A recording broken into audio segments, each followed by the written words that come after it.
Mm-hmm.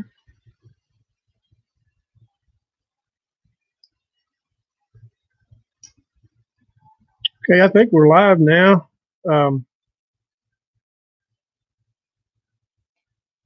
Hey, Tim, Justin, can you guys hear us okay? You got it maximized.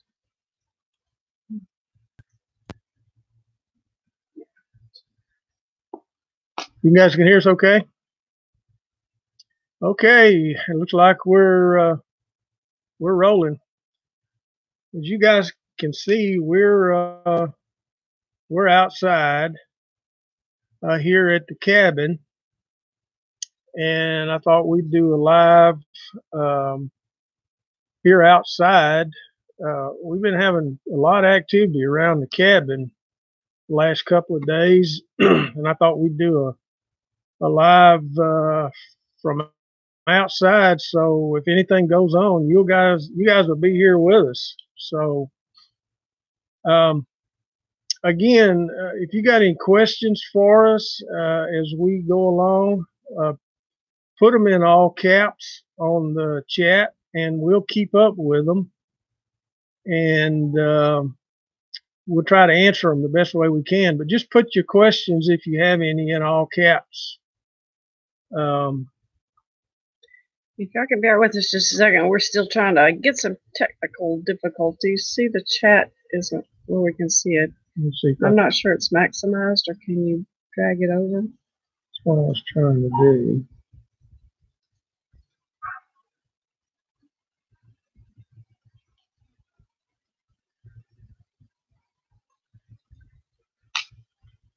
Got a blazing fire going behind us. I don't think y'all can see that either. It was very cold this morning when we woke up. Guys, bear with us just a second here. We're trying to get a couple of things. Everybody keeps asking, are we going to have that ball tested? I saved it. We're probably not. I know that DNA testing is very expensive, and you know, if we had someone that would test it for us, I would be more than willing to let them have anything we have, the hair that we've got, or have that ball tested. But DNA testing is very expensive, guys. And hey, Rick. Hey, Woodbooger Farms. Hey, Rick. Maybe you can tell us why our chat is going off the screen and we can't see it all. Oh, that didn't work. Hang in there with us. We're trying to get it. We can't see all the chat. We can see the names, but we can't see all what all you're typing.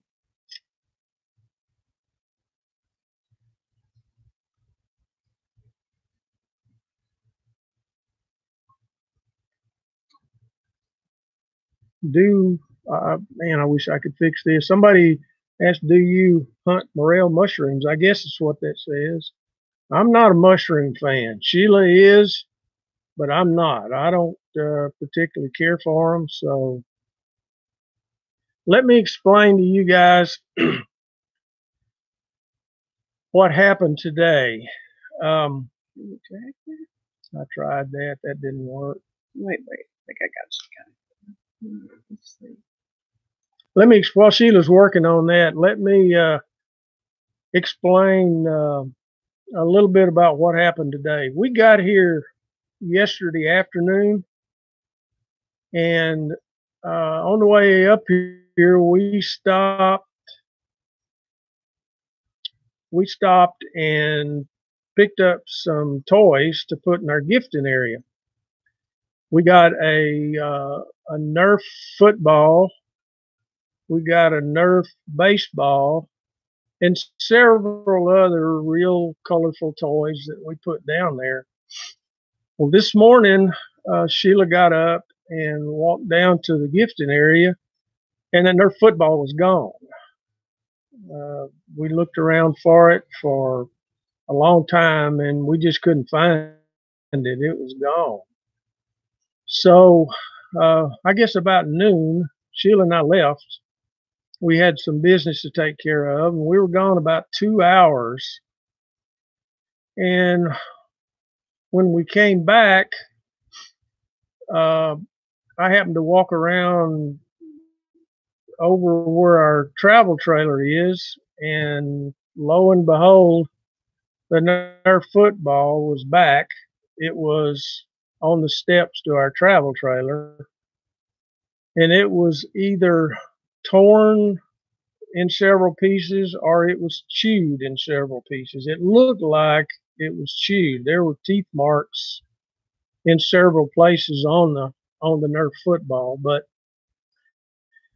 that showed up while we were gone. We were gone a couple of hours and came back, and the Nerf football was on the steps of the travel trailer, where several other things had showed up there. But several other strange things have been going on around today. Every time Sheila walks outside, from behind the cabin over in the woods, the owls would start hooting. I mean, this is the middle of the day, 10 o'clock in the morning or noon or whenever she would walk outside. And it really didn't sound like an owl. So, I don't know if they're announcing that Sheila's outside. I don't know. But just some strange things like that's been going on around today. One other thing I want to mention right quick before we get into some questions and see what goes on out here tonight. We lost another researcher this past week, a gentleman by the name of Garland Fields. I don't know if any of you guys follow, what's the guy's name? Dan Shirley. Dan Shirley. I don't know if any of you guys follow Dan Shirley or not. I'll preface this in saying I don't particularly follow Dan. I don't believe a lot of the things that he comes up with. Dan is kind of one of these researchers that every noise in the woods or every stump is a Sasquatch, and some of the stuff he comes up with, quite frankly, it just is ridiculous. I can't go along with a lot of the stuff, but he lost his research partner this week. He put out a video one day last week, and he seemed to really be tore up about it. But anyway, I just wanted to mention that. Hang on, there's the owl. Did y'all hear that? The owl just chimed in. Yep. But I don't know a lot about Dan Shirley. It seemed like Garland was a real nice guy. He did a lot of the camera work for Dan Shirley, and he was a young guy. He was probably in his 40s and just passed away suddenly. But anyway, just wanted to mention that, and our prayers go out to Garland and his family, and much too young to pass on. I'm still trying to see y'all's. I can see just part of the stuff that y'all are typing. I can't. I'm sitting here Googling trying to see if I can figure out why I can't see everything you're typing. Your name shows up and part of what you're typing, but I can't see the whole screen. So I don't know. How about there that? We go. Yay. Got it. Got it. Okay. Sorry. Now we got it. I finally figured it out. I did mention earlier that along with the Nerf football that was tore up, and left on the doorsteps of the camper, there were 3 red feathers that were also on the steps of the camper. We feel like that maybe, oh, you did hear it, Brian? Yeah, that's been going on all day. But we kind of feel like that the feathers were a gift. I can't think of any other reason why they might want to leave. Just 3 feathers that were laying there. They looked like redbird feathers. They were red. But we feel like they were a gift given to us, maybe for, I don't know, all the toys and stuff that we've left down there for them. Oh, do I think Bigfoot eat morel mushrooms? I don't know, John. I think they probably eat a lot of stuff. I don't know why they wouldn't. Yes, there were teeth marks on the football. I don't know if you said that or not. A lot of tooth marks. It was just destroyed. Yeah, it was. If I find a picture of it was tore up pretty good. And did you put a picture of it on the video on the website? It's on the video I put out today. Picture of it. You can't see it. Can y'all see that? No, you have to get it closer. I don't know if I can see it. That's a picture of. There we go. That's what it looks like. All chewed up, and you can see the feathers in the top upper left of the screen. And I'll show you a blow up of that. See, and what I found interesting, see how they're tucked in between those boards to be sure that they didn't blow away. That took a little bit of strategic thinking to stick them in between that board instead of just laying them there. And also, well, I don't know if Bill mentioned, I had just gone into our camper because it's parked here at the property and we don't use it that often. In fact, it's for, is that out again? In fact, it's for sale if anybody wants to buy it. But I go in it every time we come out and do each other. There's no mice or anything eating it up. So I walked on those steps and I knew that there was nothing there when we left. And like he said, we were gone maybe 2 hours and we came back. That happened. They knew when we left. They knew when we returned. And somewhere in between there, they put it on the steps. So I don't know. The thing that makes me a little bit uncomfortable about it is that we have y'all saw Gus and Woodrow, our puppies. We had them inside the cabin, and I don't feel real comfortable with them coming around the cabin when the puppies are here by themselves. Guys, we can't see behind us, right behind us is where I filmed that juvenile a couple of weeks ago that was standing by that big tree that formed a Y directly behind us here, about 200 yards back in the woods. If you guys notice anything back there, eye shine or any movement back here or anything, please let us know because we can't see behind us. Don't know what's going on there. So, well, I'm going to be turning around and coming back and forth because I don't like my back to the woods. Bill's a little bit braver than I am. They may have thought it was something to eat. Randy says they may have.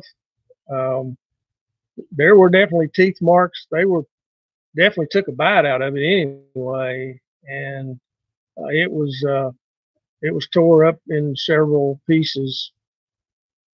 Obviously, they didn't like the way it tasted. They brought it back up here and left it. So we're kind of on the fence about to feed or not to feed. We put apples out and just some minor kind of snacky stuff. But we're kind of not sure about whether to feed or not. Where we're seeing the activity is like about 50 yards from our cabin. And I'm not sure I want to invite them up for dinner. So if anybody has any experience or any thoughts about that. I don't know whether to put food out there or just continue to put toys. I've heard a lot of bad stories about people that have habituated around their house or their place and fed, and for whatever reason stopped feeding them. A light behind you, lighting up the tree line when you oh. Okay. Let me see. That's not going to work. I have to use this one. But people talk about when they quit feeding them, they get particularly aggressive and even do damage around their house or where they might be feeding. So we, other than leaving a couple of apples down there, we haven't left any food, and probably not going to. But how's that? That help any? Yeah. Hold off on feeding. They seem to enjoy a couple of the toys back there. That baby Bigfoot doll that's back there, they've moved it around several times and put it up in that tree a couple of times, and the blue rock that's down there, they seem to enjoy moving it around. They even brought it up here and put it on the doorstep of the travel trailer about a month ago for whatever reason. You notice more activity in the spring. Jamie, I've been here long enough to. I really have not noticed any particular difference spring, fall, summer, or winter. We have been here since October, and for whatever reason, the activity around our cabin has really picked up in the last month or so. For whatever reason, I've said a couple of times that I don't believe that we have a clan that lives on our property, but I definitely believe that they travel through here from time to time, and for hunting, or we have a lot of hogs on the property. We have a lot of deer. So there's plenty of food and water for them here, and I think they utilize it maybe for hunting. But they do pass through here occasionally. I don't think that they live on property. We just hadn't found any evidence of that. But we have definitely found evidence that they travel through here. We started seeing 10 to 12-inch footprints back in January into February. Several places on the property we found 10 to 12-inch footprints, and then the juvenile that we feel like that we filmed 2 weeks ago is probably the one that has the 10 or 12-inch footprints. So we found them.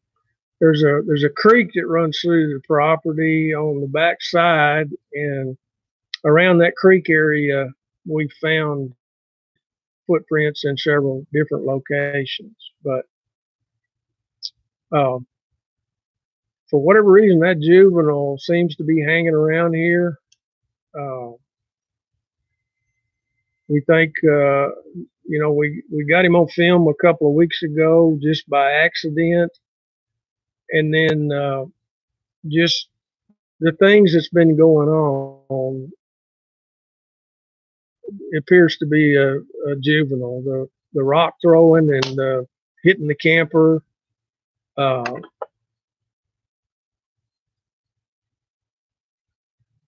Snow White Bigfoot usually puts out a little fruit in a hanging basket, but forgot one night and the basket was torn down and the rope was thrown up on the roof.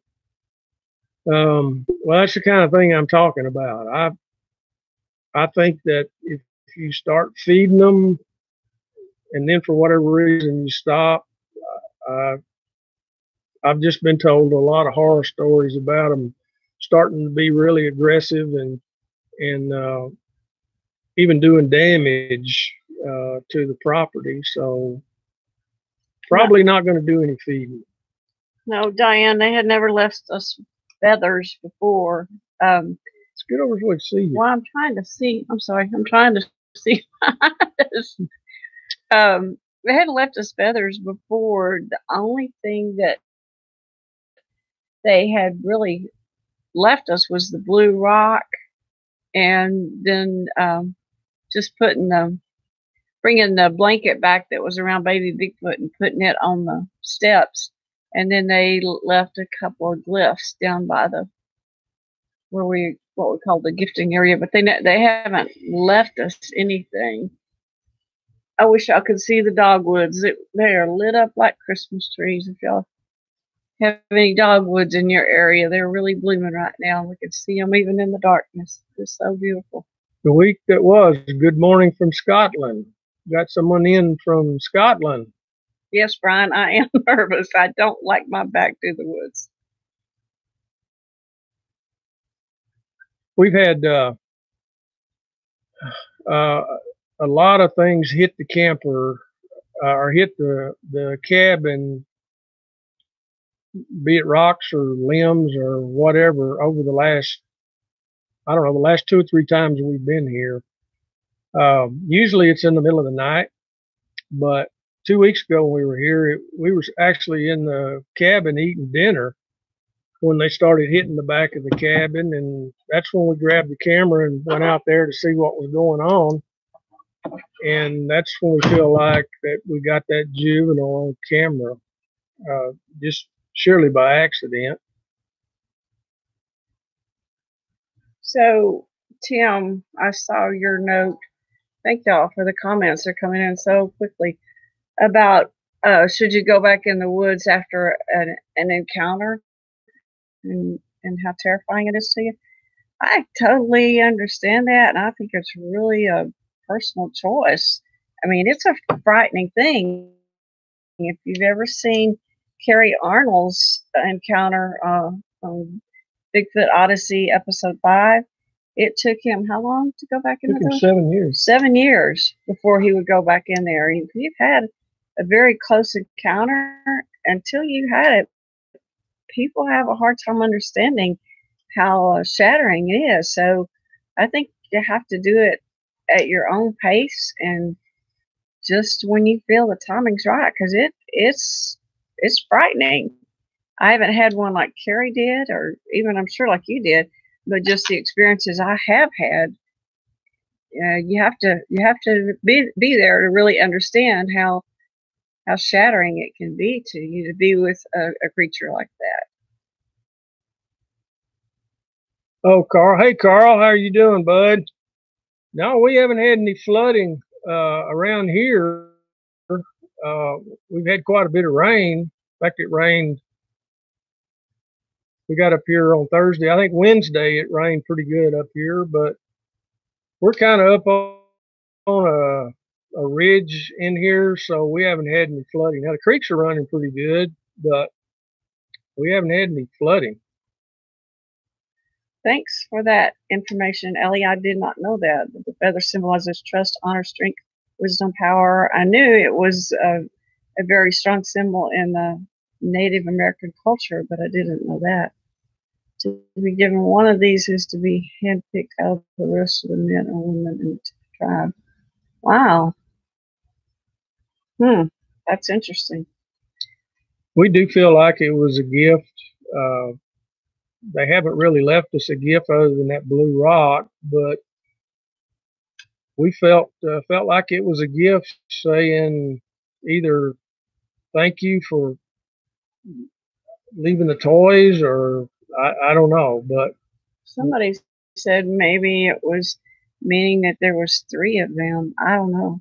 But when I saw the feathers, I knew it had a meaning. They didn't just pick them up without thought, which is kind of interesting in a way to think that they do think like that. Just putting them between the boards so they didn't blow them away instead of just laying them there means that they thought it out. And I agree with you, Cryptid. You have to be mentally prepared to see these types. Yeah, especially if you're a skeptic. It can change your mind real quick. That is gifting. They are trusting you. Well, I certainly hope so, Christy. I hope they trust us and know that we're not here to harm them. We want them to understand that we're hopefully be friends. Oh, that's the feeder going off. That almost jumped up and went and got that AR that you're talking about, Jay, when I heard that feeder go off. Can y'all hear that? It sounds like it's stuck. Yeah, I got a little feeder set up out there for the deer that come around the cabin. Yeah, like Bill said earlier, it's been really strange that owl, when I walk out the door, not so much when he walks out the door, but it's on the other side of the cabin. And when I walk out the door, I mean, instantly that owl starts hooting. And it, like you said, it could be an owl, but there's just that little bit of different tone. So I don't know. It's just strange that it happens every time I walk out the door. Mandy, I think it was Amanda that asked, are we hearing any sounds behind us? Every now and then I hear something back this way. I don't know. I'm not going to take any chances. We've got several lights. Sheila's got her parabolic, so. Now that one sound y'all heard was the feeder going off. I hear dogs barking. Yeah, Diane. I don't know if you guys have seen Carrie's. I think it's episode 5 where he talks about his encounter. That would be terrifying. He didn't go back in the woods for 7 years after that happened, and he was even fearful of losing his life that particular day. It was that intense. So, how well do the parabolics work? They work great, Gordon. We've been using this one for quite a while, and they work really great. I mean, you can hear if something's walking in the leaves 100 yards away, you can hear it. And you get them off of Amazon for like less than $30. No, they're a little more than that. No, this one isn't. It's about $30. They're actually made for bird watching, and it's got a mono monocular there. You can barely see it, and it does look like a 15-second record. But they're about, this is about $30. You can spend as much as you want to. We're hearing something back here. I'm hopeful we'll maybe get some eye shine or something, and you guys will be able to see it.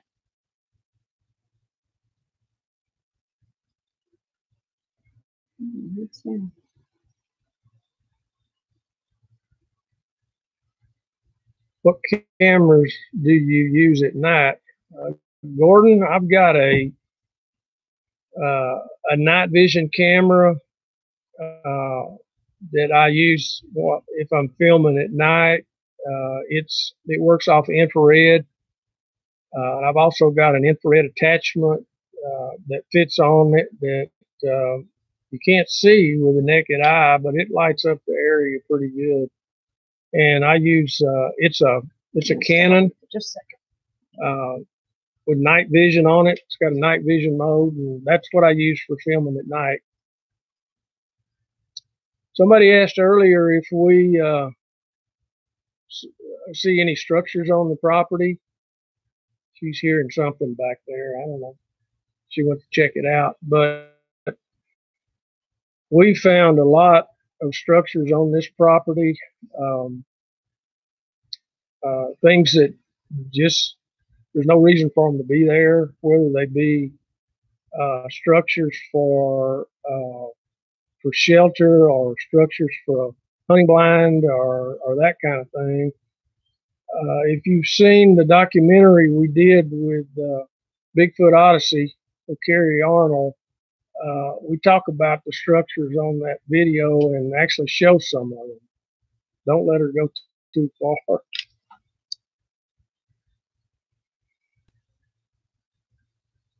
Well, I keep seeing something back here. I don't know. We're gonna. When's the next time you're going back to Roberts area? We'll be there in not next weekend, but the next weekend we'll be there. We've got the whole Squatch team coming. Mr. Udell will be there. Scott will be there. So we're going to spend 3 or 4 days up there in a couple of weeks. Now, our property here is not too awful far from Roberts area, and we may even go up there Sunday or Monday and spend the day just for one day. Sheila and I may go up there and do some research and filming for one day, but in 2 weeks we're all going up there and spend 3 or 4 days up there. So that'll be coming up pretty quick.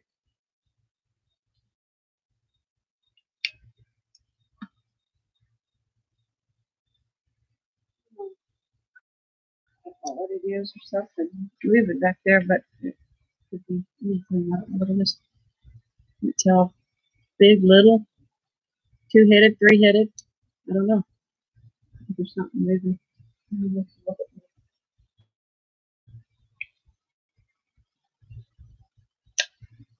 There's a lot of wildlife on this property. We've got a lot of deer, tremendous amount of deer and a lot of hogs and just all kinds of wildlife on this property. So, and I think that's one of the reasons that they pass through here. I think that they use this area as a hunting area. We've got so many deer and hogs here. I think they come through here and do a lot of hunting.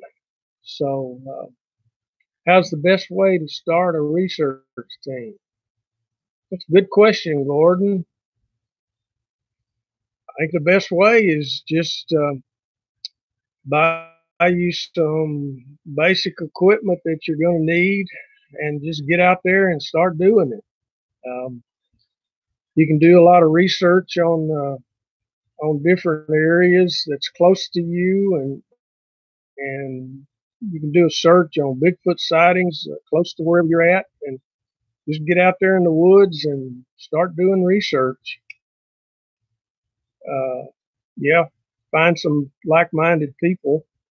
I would recommend that you don't do it alone. I would, find me a research partner and just get out there, buy you some basic equipment that you're going to need, and get out there and start doing it. If you've got an interest in it, that's the best way to do it. I'm going to step just about 10, 15 feet away. Listen for just a second. Okay. You need a light? If you hear me scream, y'all come. She's hearing something back there that's moving around. She's going to check it out. Are we going to the Southeast Texas Bigfoot Conference next weekend? Where is that going to be, Jamie?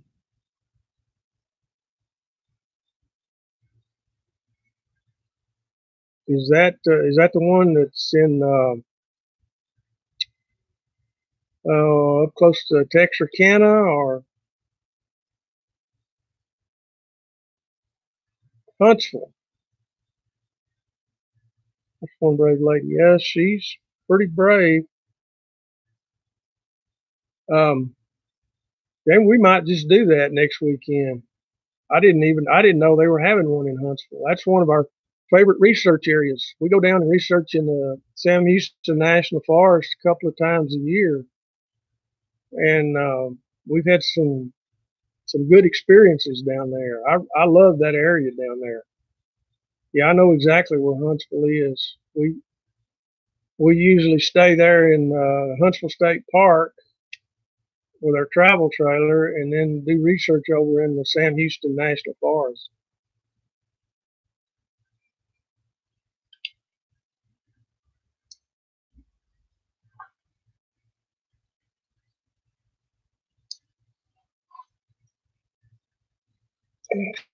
Sorry, guys. I keep hearing something back here behind me. I know y'all can't see back there. Just to give you an idea where we're at. The cabin is over here, and we're set up here. Let me see if I can show you guys. Maybe I can get it where I can show you guys. We got a campfire going right here. So we're a little bit away from the cabin out here with a campfire up close to the wood line. So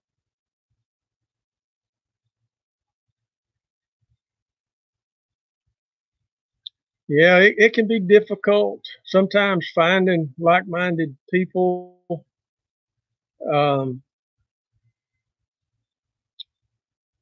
You know, as far as whether they believe or not, you know, I think to be a good researcher, I think you got to be a little bit of a skeptic.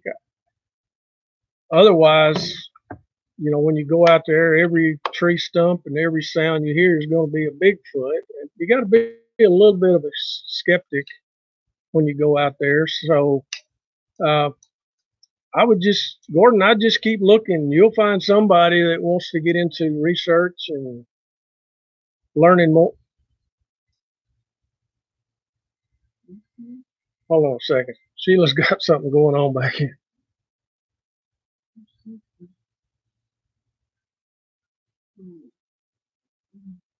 Is your eye shine? It's like that high. Where you seeing it? All right, she's got some eye shine back here. Don't know what it is. Could be a deer, raccoon, or something.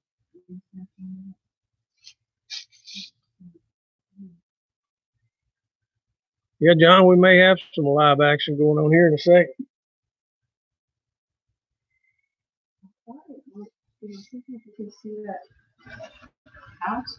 No, that's too far for that. Just hang with us, guys. We'll see what's going on. Yeah, it's pitch black behind me as far as there's nothing but solid woods back here, and well, in all directions around us here. I'm seeing Junior, the juvenile, but I don't want to see Big Eyes. If Big Eyes shows up, I'm heading in the cabin. We've kind of tried to give them a name now and then so we can distinguish. Somebody asked, are we close to the Watchtower National Forest? We're not too awfully far from there. Robert's research area, where we do most of our research now, his property that he was researching on actually joins that Watchtower National Forest on the back side. So we do a lot of research in the Watchtower. We're, like I said, we're not too awfully far from there. We have a 10,000 acre wildlife refuge. It's about 3 miles from our property here. We've only been over there one time, one afternoon, spent one afternoon over there. We've got to go back. There's no doubt in my mind that there's got to be some squatches in that area. It's 10,000 acres. It's a wildlife refuge. So we got to get back over there and do a little bit more research and do a little bit more looking around. It's just so large. Yeah, we're not too awfully far from the Watchtower. Well, in fact, that's where we do the biggest majority of our research there in the Watchtower National Forest. Robert's research area that we're now researching in is 88 acres that joins the Watchtower on the back side. And we do we do the biggest majority of our research over in the Watchtower. That's 2.8 million acres. That's a very, very large area.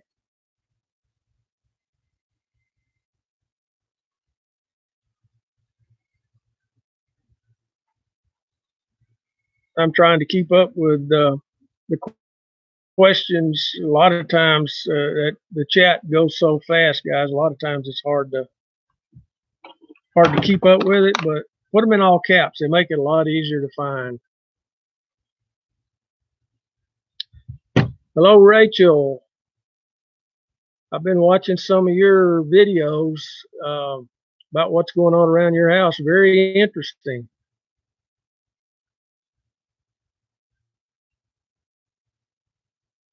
Thanks, Mark. I appreciate the information on the Southeast Texas Bigfoot Conference. That's going to be in Huntsville next weekend. Yeah, that might be something. I think Drew was going to that. I don't know if he's logged in here. Brandon, we've never been to West Virginia. Well, I say we hadn't been to West Virginia. We've been just across the river from there. We were up in the northeastern Kentucky, right on the border there, and did a week's research up there. But we've actually never been in West Virginia. Awful close to there, though. Starting to get a little bit chilly here. Wonder if anyone sees any in Maryland. Brandon, a good way to find out would be going to BFRO website, and they list their reported sightings by state. So you could go in there and do a search and find out for sure if there's been any reported sightings in Maryland. I'm sure there probably has been. I think the only state that there hadn't been any reported sightings in is Hawaii. I think that's the only one. They see infrared light and avoid trail cams. Yes, I believe they can. I believe they can, Gordon. I know they certainly avoid trail cams. The best way to stop any activity is to put up a trail cam, and that pretty much shuts it down. That's the reason that we hadn't put a trail cam down at the gifting area, is because anytime you put one up, it pretty much shuts down any activity that you got going on. So we've avoided putting a trail cam down there for that very reason. Do you see a lot of coons in the area? We don't see any. I don't think you might either. Carl, I've seen a few on the property. Not a whole lot though. I think they're pretty much going to eat anything they can get their hands on, especially in the wintertime when food kind of gets a little scarce. I know over in the Watchtower, we surprised one one day over there doing research. We heard it run off and tear through the brush. And when we got over there, we found a possum that had been literally, it looked like the skin had been pulled from both ends and the entire thing devoured. Just like if you pulled a glove off backwards. That's the way the skin was pulled off from it. Well, we felt like it was eaten when we surprised it. And it was in the wintertime. And I think when food gets scarce, I think they'll eat just about anything they can get their hands on, be it a coon or a possum or whatever. Do we have a P.O. box? I've got some arrowheads I found, and we'll send you to leave at the gifting tree.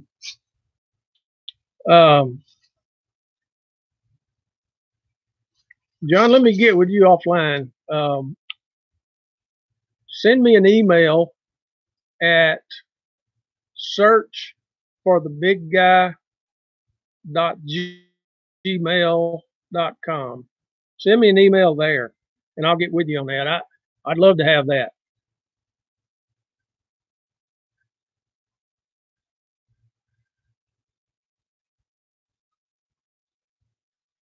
Yeah, Stacy, I feel like that's the way they do it too. It was like he pulled the skin from the middle and pulled it all the way over the tail and all the way over the head, and then completely devoured that possum. And it was in the wintertime, and I think food was scarce, and I think they eat just about anything they can find. Unless it's in an area like this where there's a tremendous amount of deer, and I feel like that here, deer and hogs are their primary food source.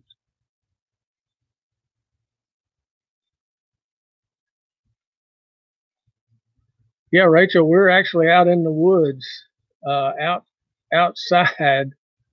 Um, we've got this wood line right behind us here.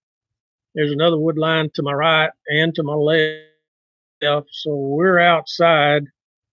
We've had so much activity around here the last couple of days. We thought we'd do it outside and see what might happen. Sheila's over there now with the parabolic. She's heard something and she's over there now with the parabolic mic, see if she can figure out what it is. So yeah, we are outside.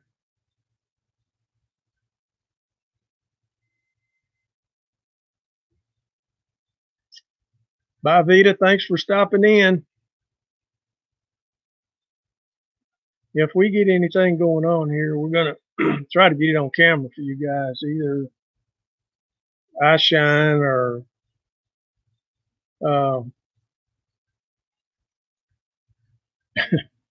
you run too slow, Herb Harvick. Jamie, there's been a couple of times that we felt like that they were telling us to leave in a couple of areas that we were in. And you know, I've always felt like if they're telling you you need to leave, then you probably do need to. But there's been a couple of times that we felt like that they were asking us to leave the area, and we did. We got out of there. But as far as felt like we were in imminent danger, I've never really felt like that they were going to hurt us or try to hurt us, other than they were telling us that we need to leave. And both times they've growled at us and thrown rocks at us or that kind of thing.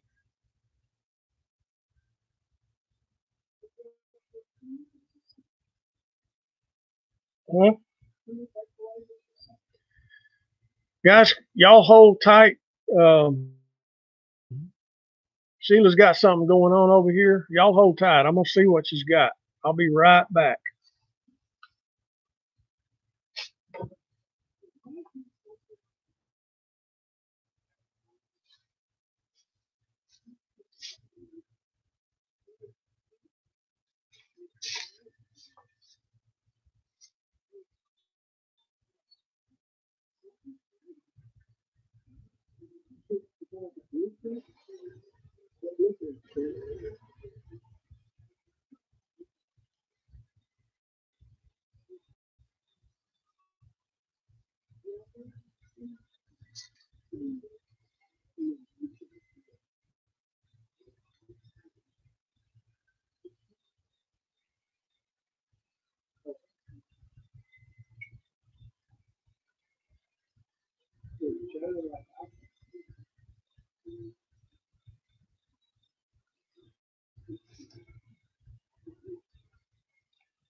Sorry, guys. Take the camera with you. She thinks she's got some eye shine over there, back in that wood line back over here, which wouldn't surprise me at all. We'll keep an eye on that really close, guys. Amanda asked, have we ever seen a dog man? Other than on Robert's videos, I've never seen one. I've seen two. We've had two visual sightings, and both of them have been, neither one of them has been the dog man. One was the typical, what you think about when you think about a Bigfoot. It was one Robert named Big Red, you know, 7.5 foot tall, huge, broad shoulders, reddish brown hair. The other one, we felt like was a smaller version of the Bigfoot, a thinner, smaller version. But I've never seen the dog man.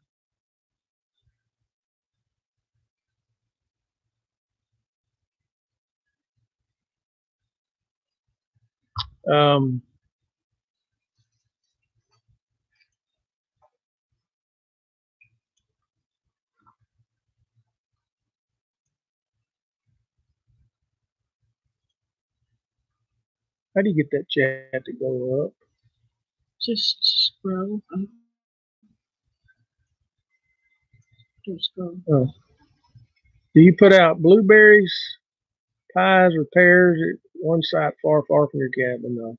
Becky, we've never really fed anything other than a couple of apples. When we left here 2 weeks ago,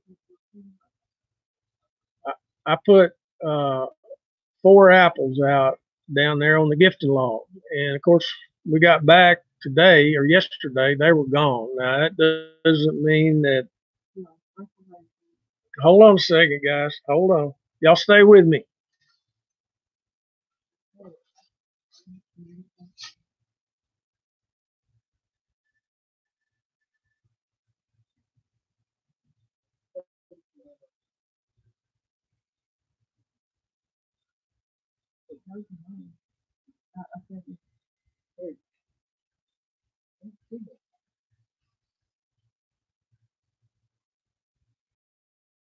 Stay with us.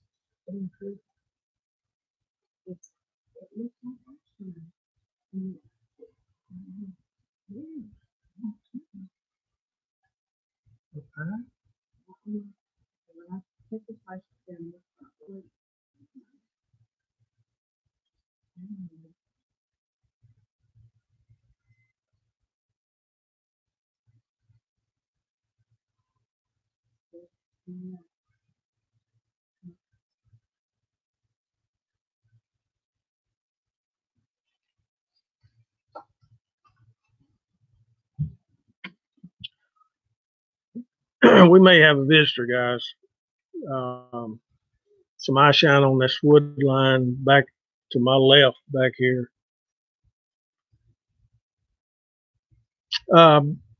Becky, to answer your question, we don't really feed anything. Like I said, we left 4 apples on the gifting log last time we were here 2 weeks ago. They were all gone. We got back yesterday, but that doesn't mean that raccoon or possum or whatever might have got them. We just don't really feed. Number one, like I said earlier, I heard a lot of bad stories about people that fed and then for whatever reason quit feeding. And the other thing is we don't know what their digestive system is. I'm sure they're used to eating a lot of foliage and raw meat. And we don't really know what their digestive system makeup is. We don't know if something we might feed them may make them sick. So we just kind of shy away from feeding them.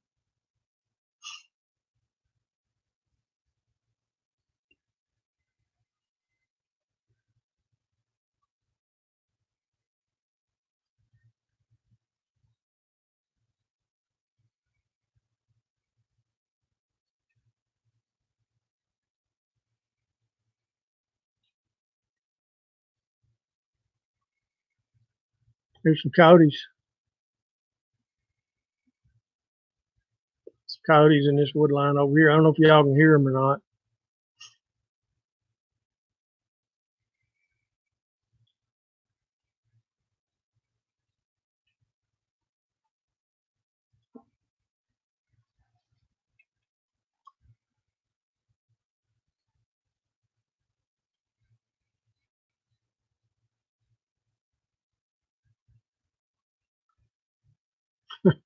Sheila says she's getting creeped out. Just come over here and sit down. I'm not even kidding. I know, but just come sit down. She's getting a little creeped out, guys. Just eye shine back on this back wood line here.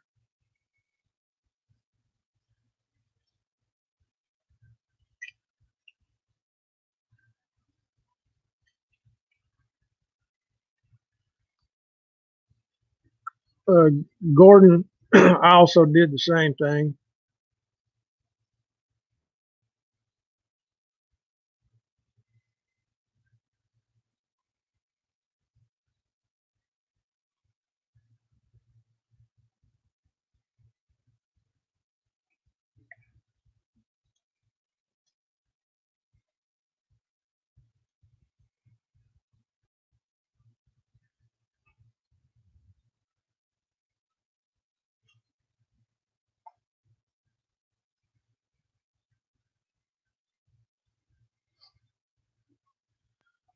Well, Brian, I don't think that they're here to hurt us. I think they're curious, just like we are. I think they're probably curious about what's going on out here. Um, you know, with the campfire going on and us out here talking and going on, I just think they're curious, want to see what's going on.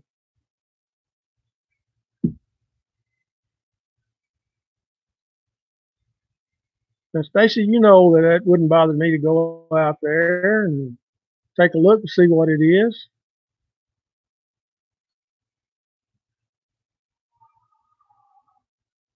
Did you hear that? Do what? Hear an owl? Mm-hmm.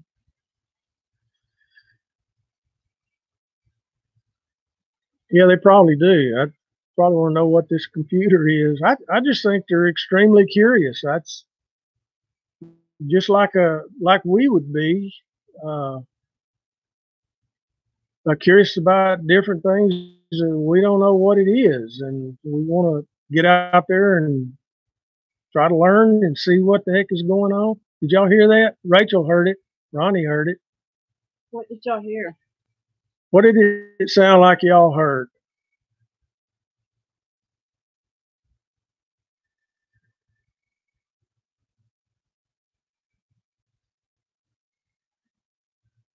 Yeah, you're probably right. They're also bored. What did y'all hear? I'm gonna see if y'all heard the same thing I heard. Something muffled. Like what? Sound like a turkey. Randy said it sound like a turkey. Yeah, we're hearing a yell or a scream. Yeah, we're hearing noise back in here. Have they tried to communicate with you, Gordon? They have. They've left some glyphs down at the gifting area. A Y stick stuck in the ground with another stick laid in it, with two sticks parallel over here.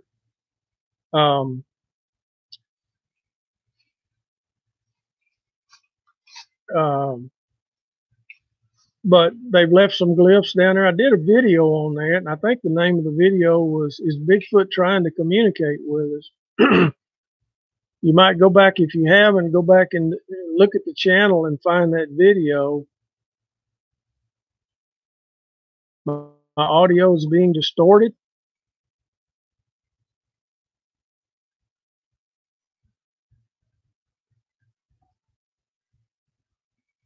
Like a muffled, high-pitched cry.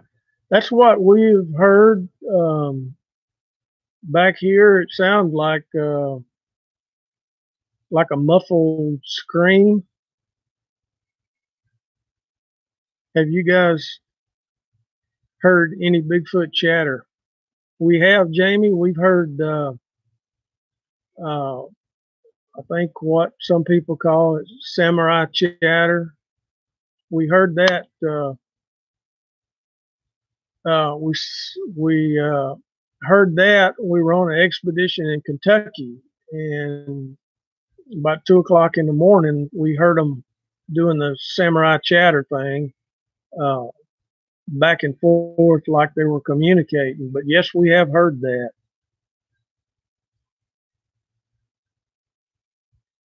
That's the only time I've heard it. Now, we've heard the muffled, it sounds like somebody talking, but it's real muffled, way far away. We've heard that on several occasions.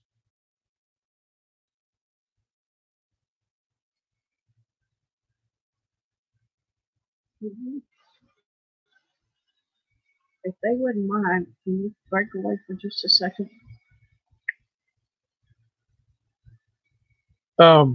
You guys hold on. Hold on just a second.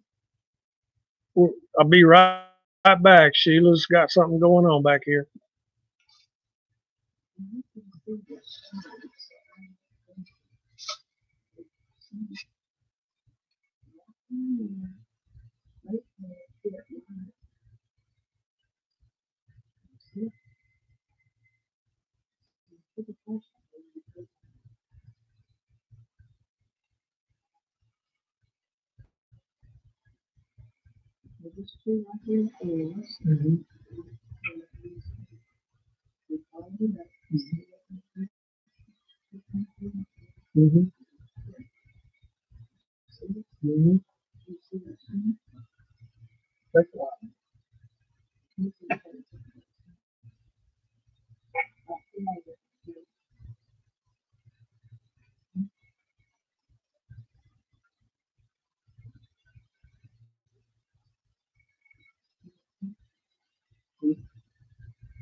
Hold on just a second, guys.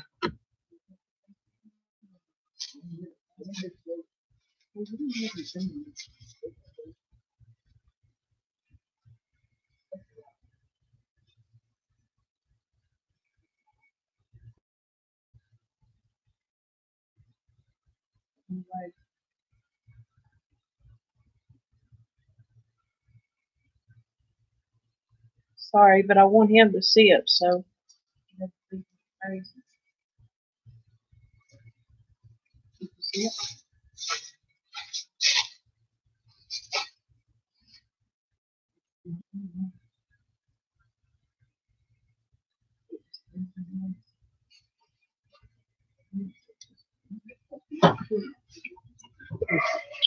Sorry, guys.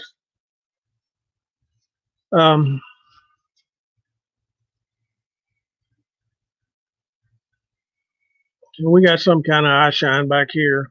I don't know if it's, I don't know what it is. It's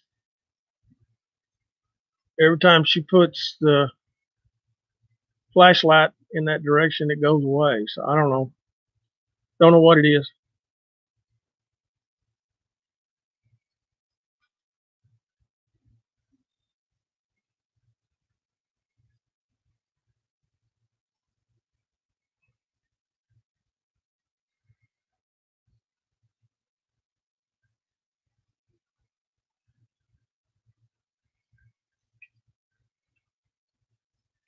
Hello, Leonard Mott.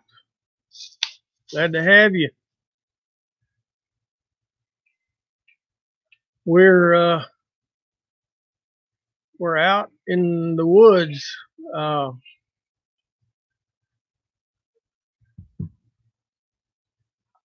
not really ducking, Stacy. It just like it goes away for a second and it comes back.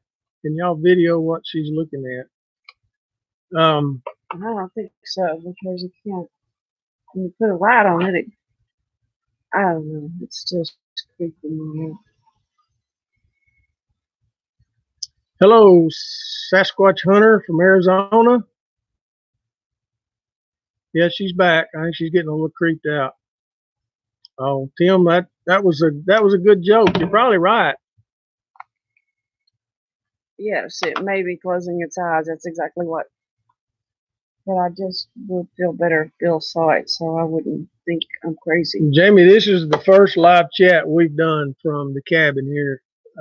Yes. This is only the second live chat we've done. The first one we did was at home. We did a Q&A a couple of weeks ago, and this is the first one we've actually done at our cabin here in Oklahoma, where we've had quite a bit of activity the last couple of days.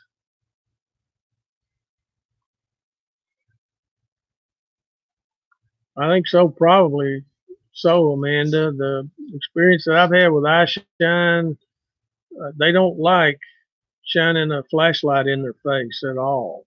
And they'll either turn away or try to cover their eyes with their hand or get behind a tree or some way to get that light out of their eyes. But if you've ever seen eye shine from a Sasquatch, you'll know what it is and you'll recognize it.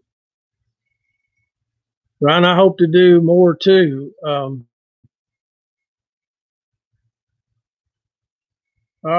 Rachel, you shouldn't be afraid. I don't think they're going to hurt you guys. I think we're leaving y'all the gifts that they had. I don't think they're out to hurt anybody.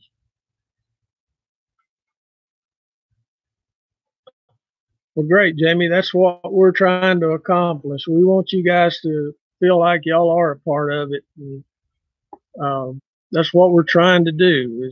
I wanted to do this one tonight. We've had so much activity here the last couple of days, and I wanted to do it out here, outside, close to the wood line, and hopefully we'd get some howls or screams or something. Let's be careful what we wish for. No, we don't, Rick. That's the next. That's the next purchase. Ern Harvick, we do have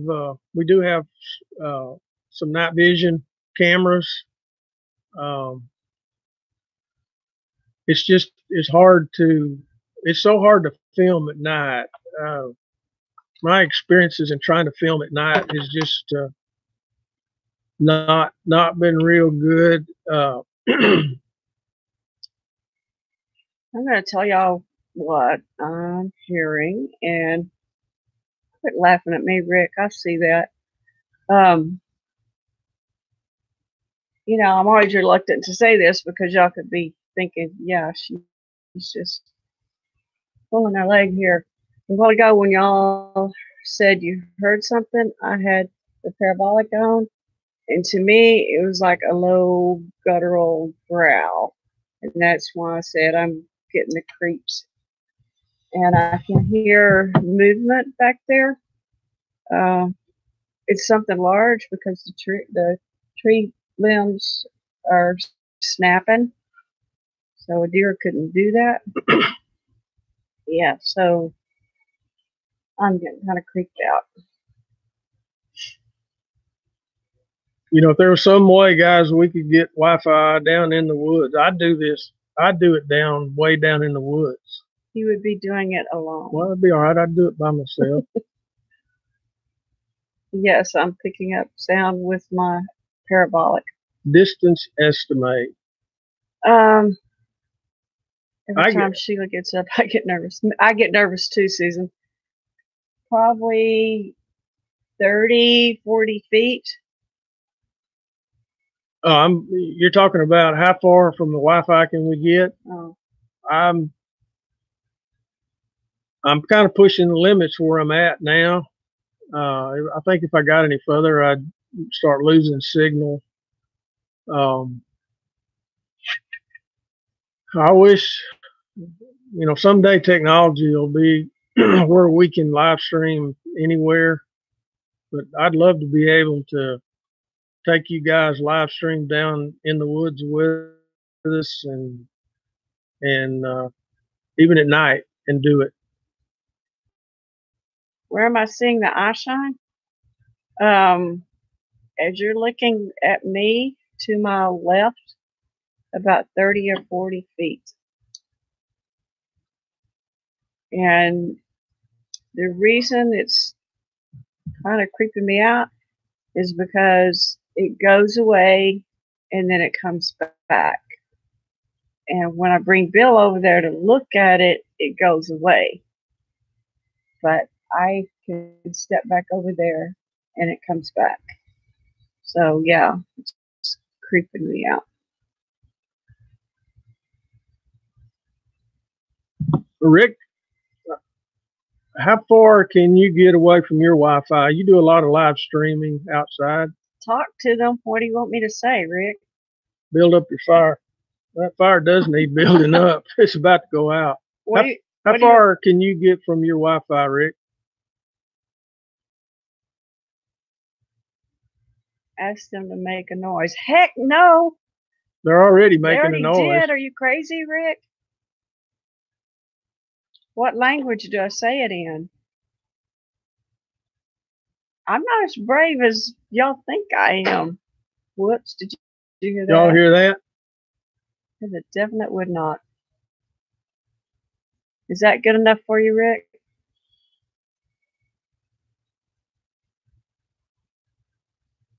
They start throwing things, I'm going in. You can get as far. Where'd you see eye shine, Andy? Where'd you see it at? Andy, come back. Where'd you see the eye shine?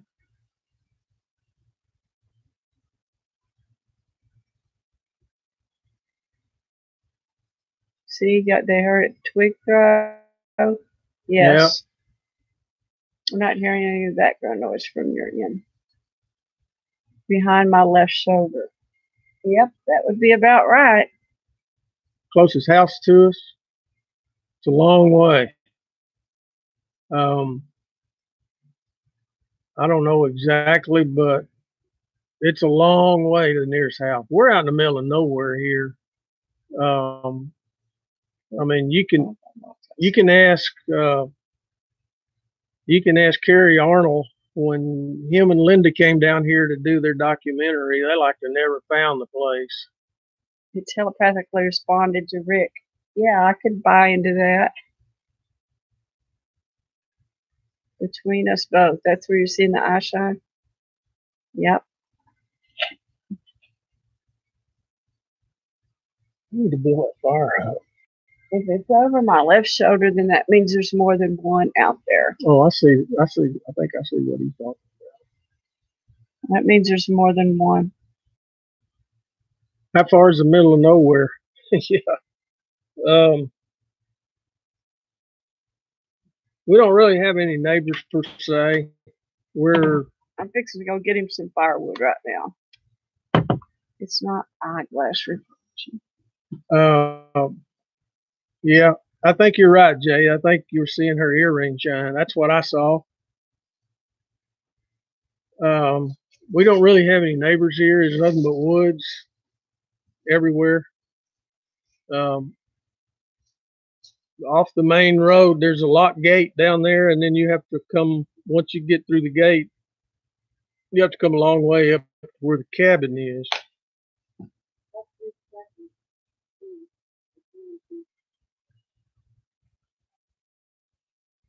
Talk English to them.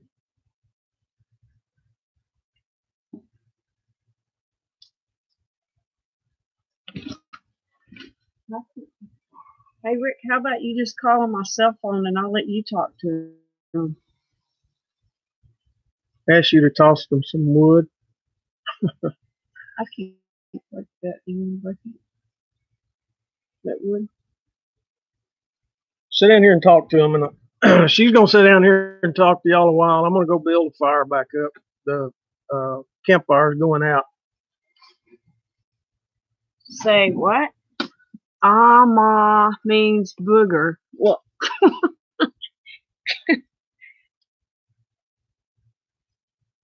first eye shine was above my head, though. They won't understand my accent. Well, nobody understands your accent. If they growl, would sweet talking to them be worth trying? I ain't trying it. Say, Ama. You want me to say that right now? Ama? Ema? What does it mean? I'm not going to say it till I know what it means. Ema Ishi. Ema Ishi. Okay, I said it. Ema Ishi. What did you tell me to tell him? Come on up and have a seat.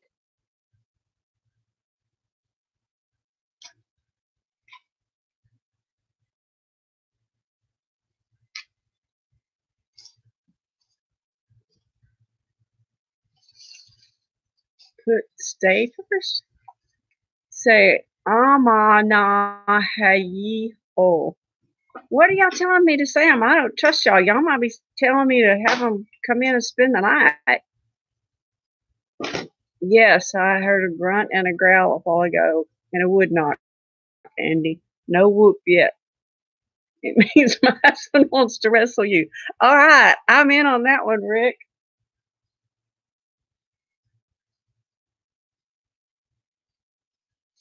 Owati go Siam. All right, Tim, you got to tell me what it means before I holler that out. Yes, I do know they're out there watching me. The eye shine is creeping me out big time. Bill, where are you going? No, you get back here. I'm not even kidding. You get back. He left me. He left me sitting here without a gun inside. Is he crazy? He may have upped my insurance. All right, can y'all see anything behind me? Because he honestly walked off and left me.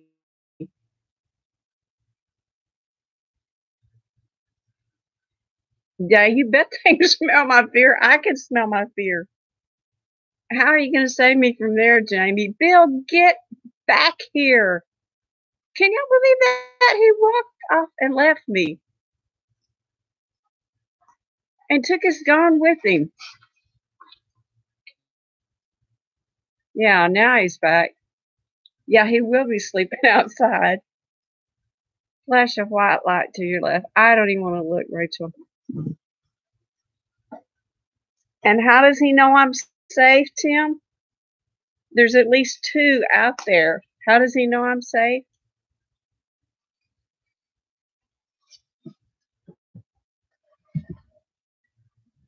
Thanks for watching, Susan. You can be my witness. All right, I'm back.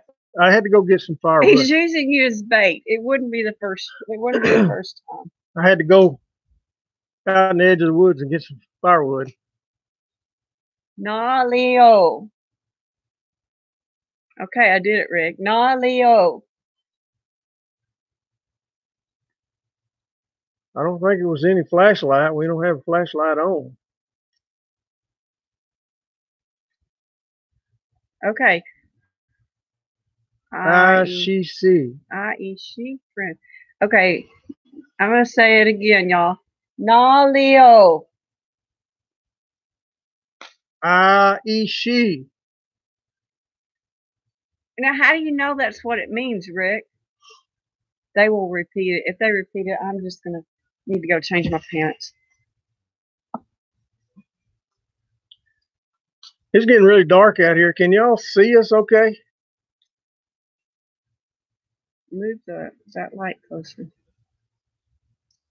Make it sound friendly. All right. I forgot what the words are. IEO? IEO? Yeah, it's getting really dark out here. The only light we have is just a little light, small light. Rick speaks proper booger.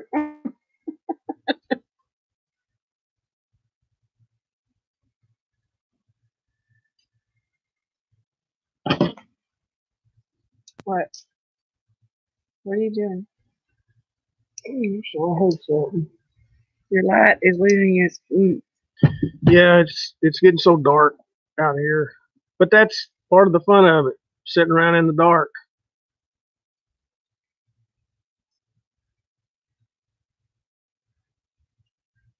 All right, Rick, that didn't work. So give me the one about wrestling my husband again. Nalio. Okay, here it goes. Nalio.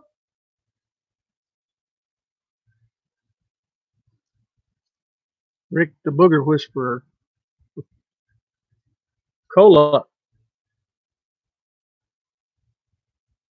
What time is it here, Leonard? It is 9:15 Central Time. How do I know to trust y'all? How do I know that y'all really speak Sasquatch? I know he can hear Rick. But I'm gonna be quiet and see if they answer me. Kenny, has anything been thrown tonight? Yeah, we had a stick hit the back of the camp, hit the back of the cabin earlier. I don't know, 20 minutes ago. Eyeshine is both moving and disappearing. What are the local tribes here?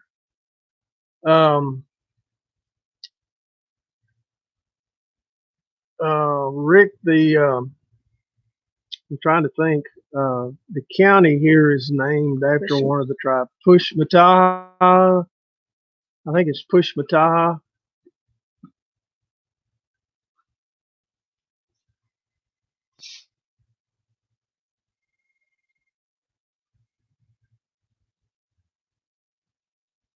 Some respond to questions in English with clicks. I haven't heard the clicks. I've heard the Chickasaw. Yeah, they're Chickasaw here. We've heard the samurai chatter. We were actually out with Rick at Woodbooger Farms the night we heard the samurai chatter, and we heard something. It's just hard to describe what it sounded like. Something they were doing with their mouth and their lips, or I don't know. It was just weird. The whole thing was weird. And like I said, we've heard the sound like people talking way off in the distance, just muffled, hard to understand. Do a mouth pop like that. Yeah, Rick calls it bush talk.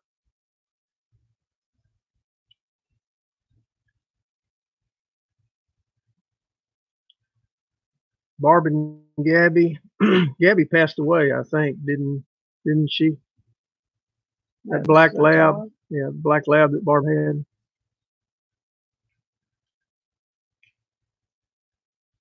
Bigfoot Explorers in the house. Nailed it.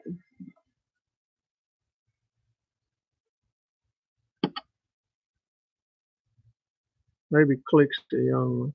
I'm in Blackfeet, Shoshone area, northern Shoshone. Rick, do you think I should be concerned about my puppies with these creatures being so close? Yes, Andy, we are very close to Robert Dotson's research area. John, we've never done any call blasting with speakers. We haven't done that. Are you talking about like with their howls and screams and all that on broadcasting them? We haven't done that. What's the temperature here? Well, I got on a t-shirt. It's probably in the 60s tonight. We're having real warm days, probably get up in the 80s, and then it gets really cool at night, probably in the high 40s, and then it'll get up in the 80s during the day. So we're having cold nights and warm days now. I don't worry about the dogs with the hawks and the eagles because they never leave my side when they're outside, but I worry about leaving them in the cabin and being gone. No, they don't really bark a lot, but if there's dogs barking around them, yes, they will bark, and they have a real screechy bark. I really worry. Do you think they would enter the cabin and get my puppies? Yes, I watch my puppies closely. They don't ever leave my side, but I just, when I'm gone, like that that happened this afternoon, they were in the cabin, and we call him Junior, had to have come around while we were gone. Bigfoot Explorer, Yeah, it is really greened up here in the last 2 weeks. We were here 2 weeks ago, and it was, trees hadn't budded out or anything, and we come back yesterday and everything's just greened up big time. So spring is here. Ready cool. They're little Bijons. They're like 10 and 12 pounds. Becky, we've never got any distortion any other times. If we're having distortion, I don't know what's causing that. They will watch dogs. Just be aware. Booger's just one reaction. So you don't think they're looking at them, licking their lips? She's worried about them coming in the cabin when we're not here and getting the puppies, and it'd be a snack for them. They let Bailey feed her?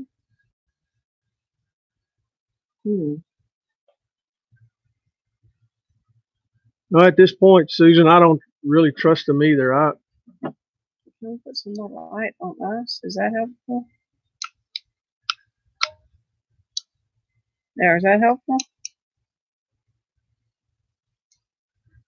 Is that better or worse? Let me see it. Turn it this way. It makes us look ghostly if you put it there. There's no moon at all tonight. It's just pitch black out here, guys. It's really dark. We could have one standing right behind us and not know it. Use respect. I hear you there, brother.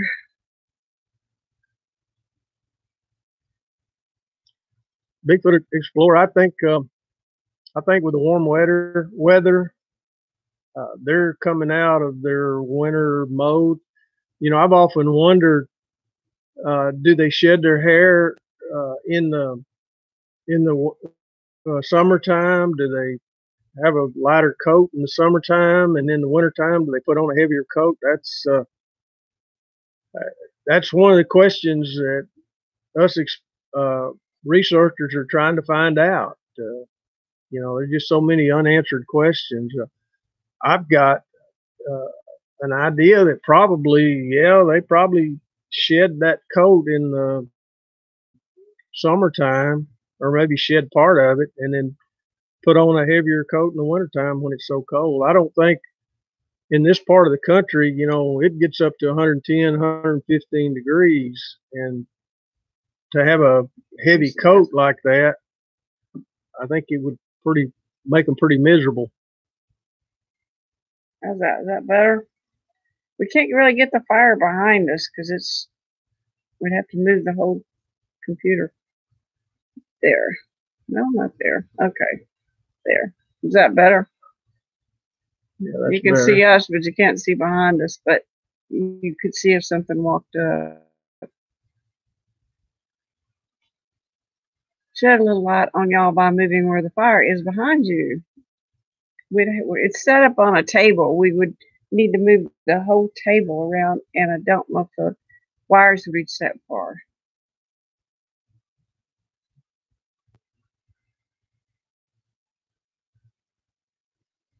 That's better, Kenny. It's just getting so dark out here now. There is no moon tonight. No, it's pretty much pitch black. It's going to be a long night, I can tell you, because stirring them up like this, they're going to stir us up all night. Sleeping waters?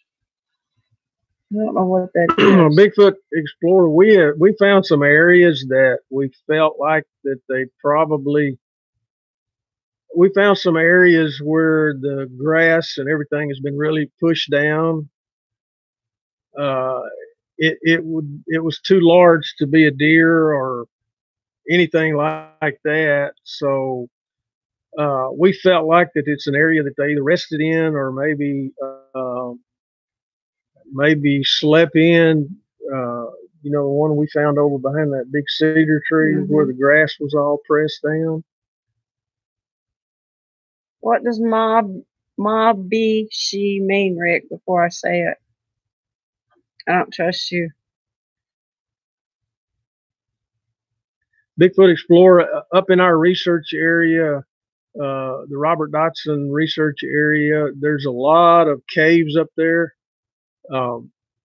We feel like in that area they utilize those caves, especially in the summertime when it gets so hot. I am listening. Ma, what did you say? Ma be she.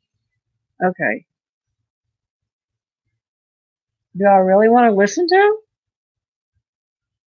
Ma be she.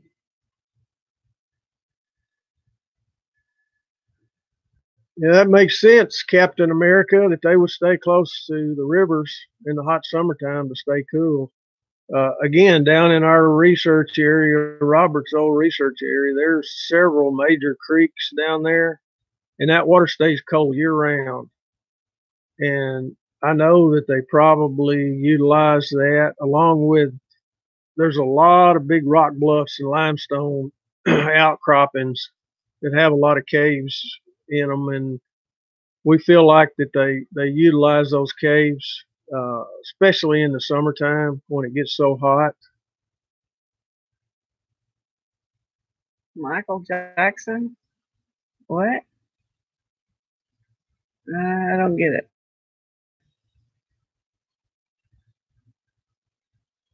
Yeah, Leonard, he did. He had a lot of activity around those caves and that one big creek that goes through there. Thank you, Bigfoot Busters. We appreciate that. We're trying hard, just like tonight. We're out here and we're out here in the edge of the woods for you guys. Natural skinny dippers. Yep. Yeah, Stacy. Udell has had some experiences with those cliff caves. That's where the 11-footer chased him across the creek. You ever seen the 11-footer? I've never seen the 11-footer, Andy. I've seen it on video, but I've never seen the 11-footer. Yeah, Udell got growled at more than one time. Yeah, and Robert laughed at him. He thought it was funny. I wish Udell was here to tell some of his stories. One story that is really kind of frightening. What the heck was that? What was that? I don't know what it was. He was with Robert, and he said he looked around and he saw this stump, but he knew the stump wasn't there before, and he kept watching it, and as he watched it, it began to stand up, and it wasn't a stump at all. It was one of the Bigfoot that they had been seeing in that area, and he said it just kept standing up, up, up, and they were eye to eye for probably 5 seconds, and then it just turned its shoulder and walked away, and just kind of looked back over his shoulder as he was walking away. You'll have to hear Udell tell it, because it gave him the heebie-jeebies at night too. Well, it wasn't night; it was during the day. Somebody asked if we ever strapped or would consider strapping the camera to our dog. Our dogs are too small for that. They're just little Bijans. Who said that? Somebody said that. They're too small for that. Did Rick say that? No, it wasn't Rick. I told you, Rick, call me on my cell phone and I'll let you talk to him. Becky, thank you very much. We appreciate that. Yeah, we're going to get Udell and Scott on here with us and do a live stream with the whole group. Probably do it down in Robert's research area.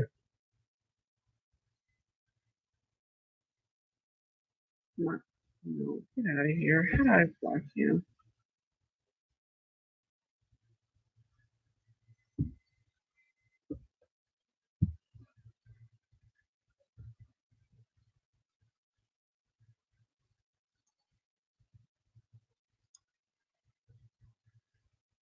Bye-bye, Jesse. Go somewhere else. Not welcome here. Stacy, we haven't seen Blondie lately.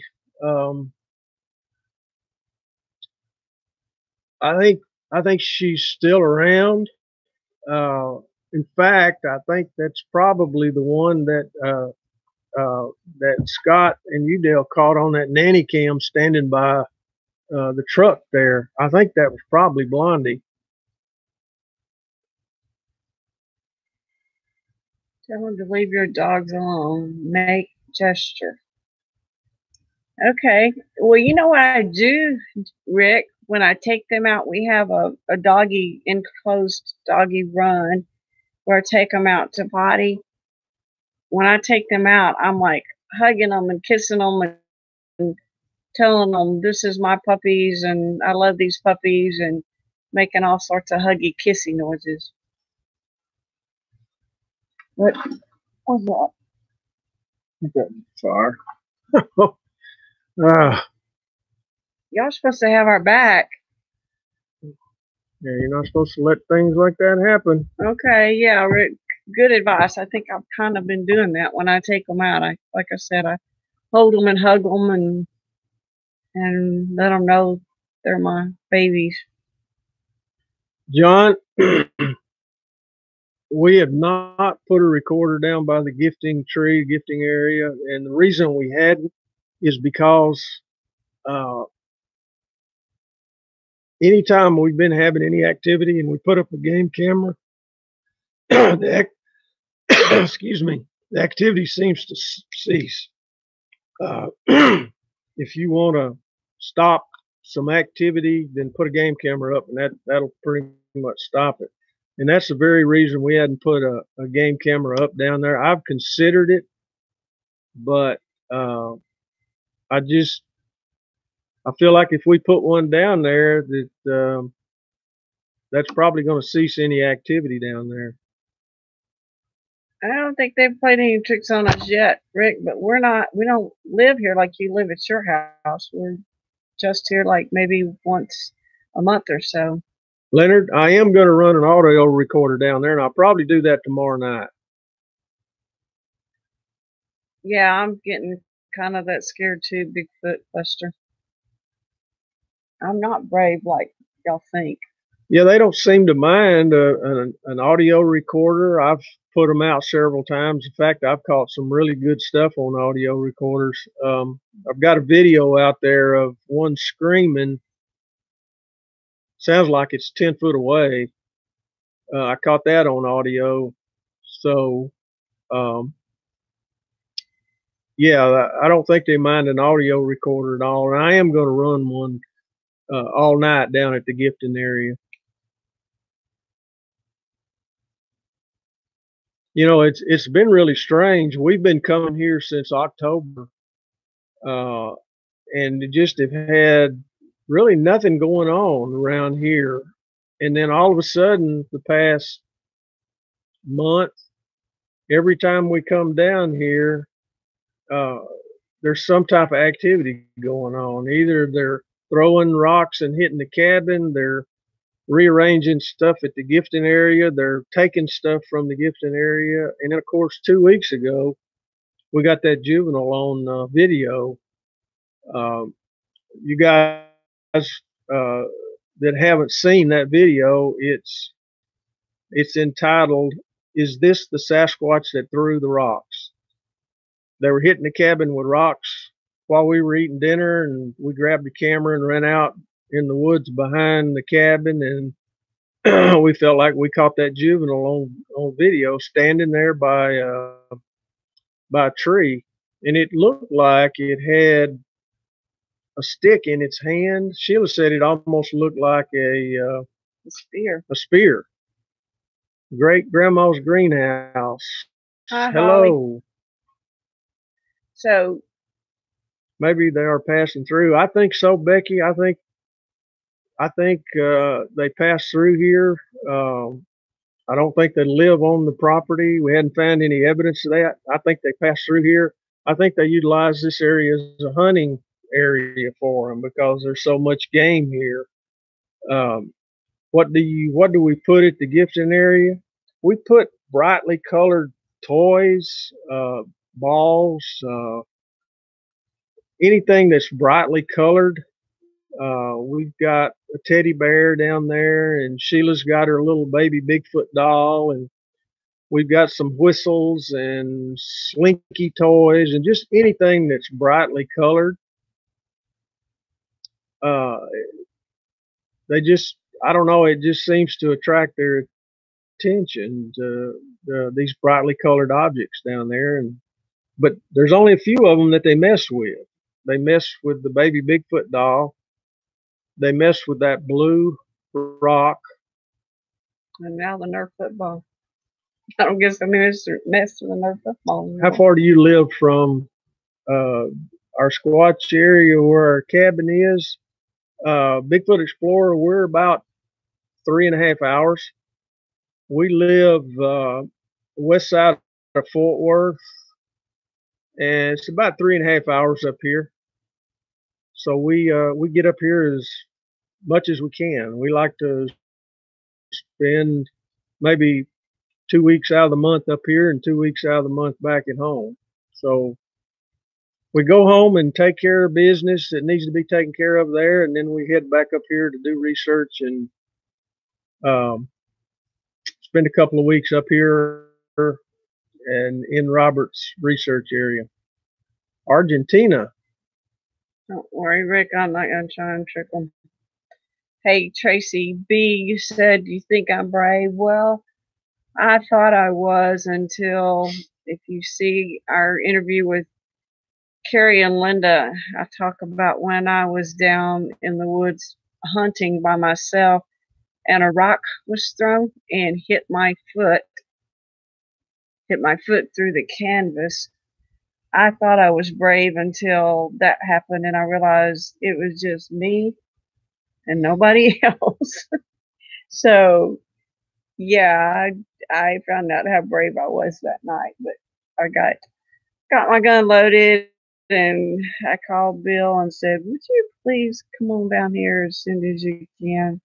Because I was not coming out of that. And as I think about it now, it's kind of stupid to think that canvas pop-up would protect me from anything, but I wasn't coming out till Bill got there. So, what was that? Did you hear that behind us? Did y'all hear that? It was like a low growl behind us. Did anybody hear that?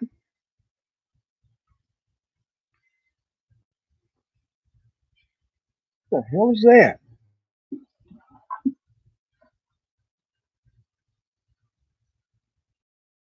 Did anybody else hear that? All right, guys, it's getting weird here now. You got the chat stuck.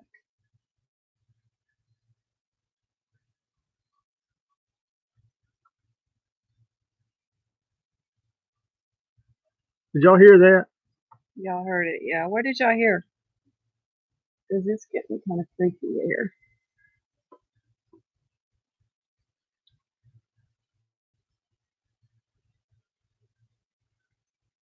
We don't know what it is. It sounded like a low growl to me and then some movement back here. Weird is good. Well, come on over, Brian, and you'll see how weird it is.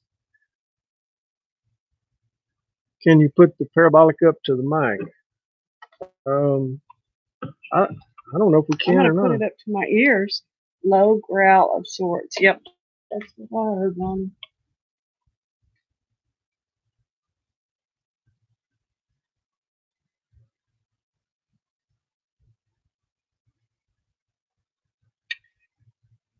I think I'm getting too creepy. Put parabolic up to the phone, it works in the jack. If I plug the parabolic into the mic jack. All right, we're having stuff thrown at us now. It may be time to go in. If I plug the parabolic into the phone jack, will that work? Okay, let me see if I can do that. Will you be able to hear us though?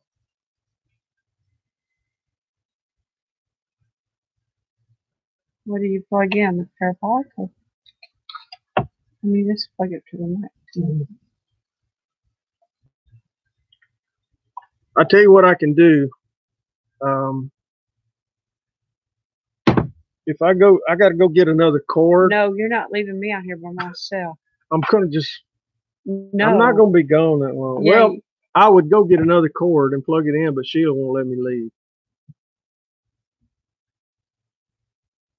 Something just hit the trailer. Heck no, you're not leaving. Did y'all hear that?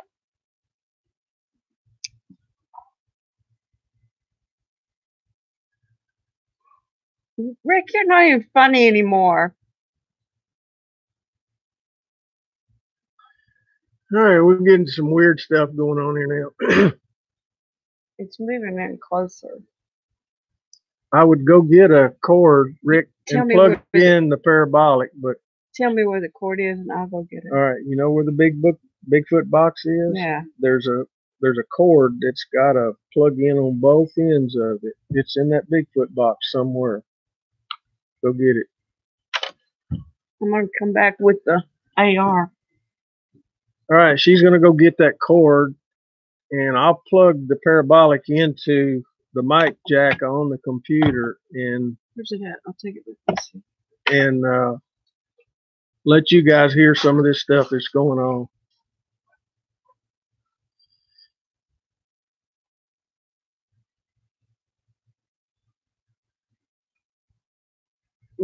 Stay together, we can wait. She won't be gone too awfully long. Yeah, she'll bring the AR when she comes back.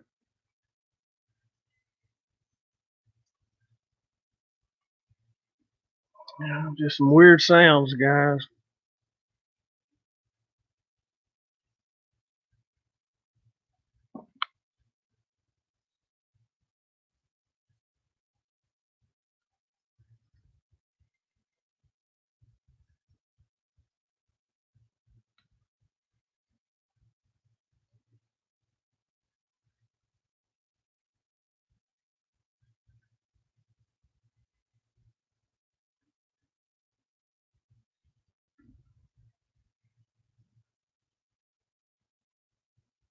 Yeah, you're right.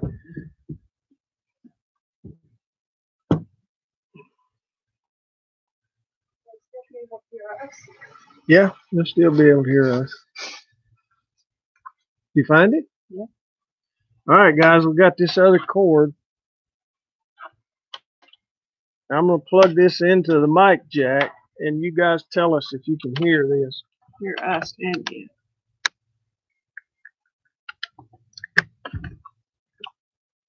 Can y'all hear that? Can you hear the parabolic now?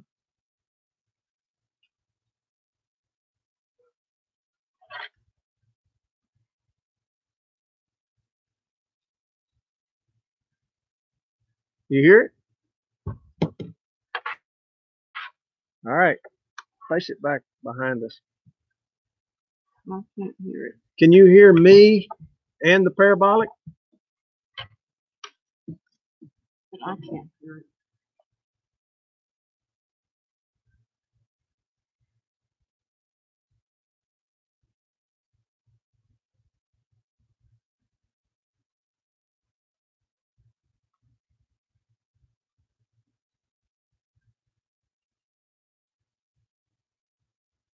Jamie, you don't hear the parabolic?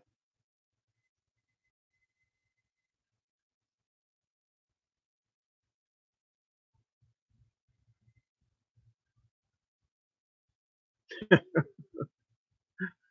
I hear it? Mm-hmm. But I can't.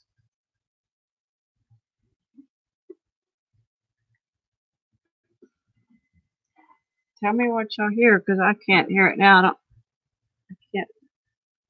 Unless there's another place I can plug the headphones in. There's not. You have to keep this pushed in.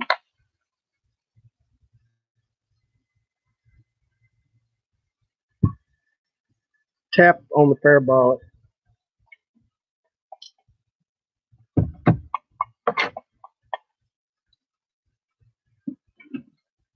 It's not working. Tap the parabolic. Okay, he's tapping it. You hear it? Get that fire. So, doing that. Can you hear it? Yes, I said her tap. It works. You just have to wait on the noise.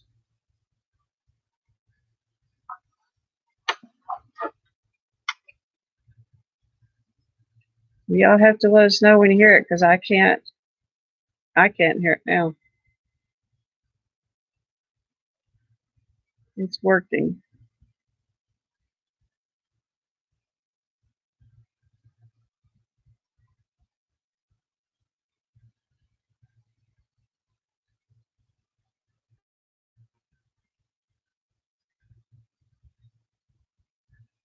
Does it have 2 jacks? No, it don't. It's a cheapie, Rick. It's Amazon cheapie.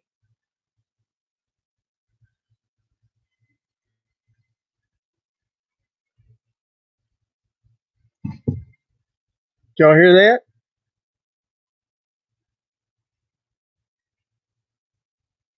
Big hog hanging up the fire back there. She said stay quiet for a bit. Okay, we're going to stay quiet and let y'all listen.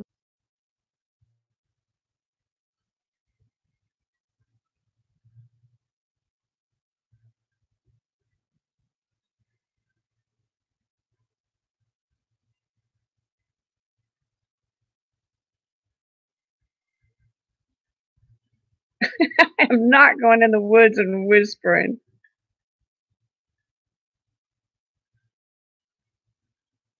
I'll go over there a little bit, but I'm not going in the woods. There is a 10-second delay. All right, if I don't come back, it's your fault.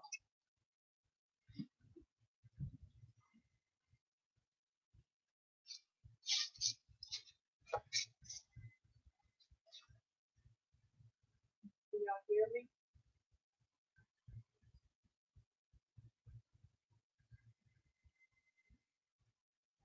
Can anybody hear me?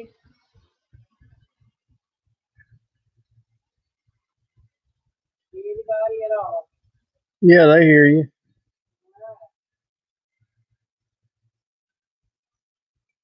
I will be interested in knowing if the eyeshine is no longer there.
Brian, she's right here. She just walked back.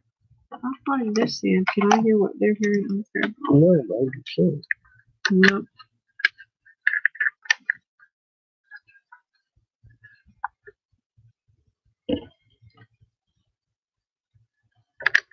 The things we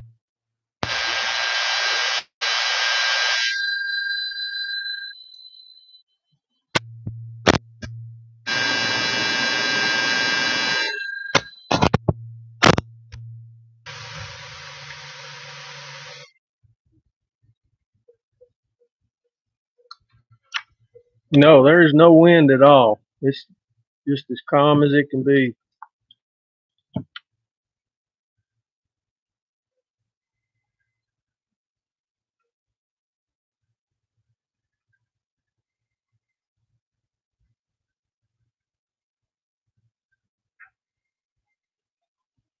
Did y'all hear that?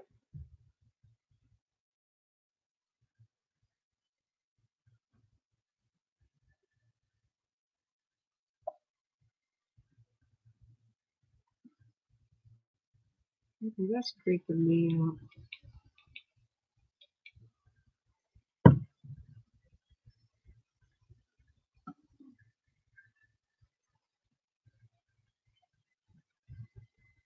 Maybe because it's moving around us.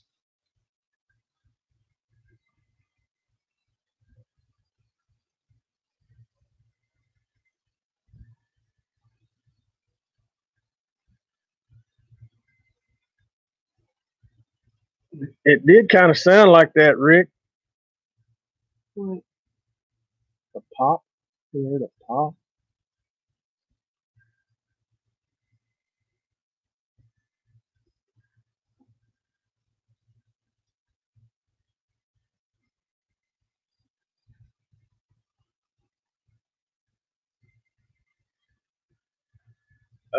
I haven't really noticed the difference when we're out with electronics as compared to none. We just don't go out without our cameras and our parabolic and all the other equipment that we use.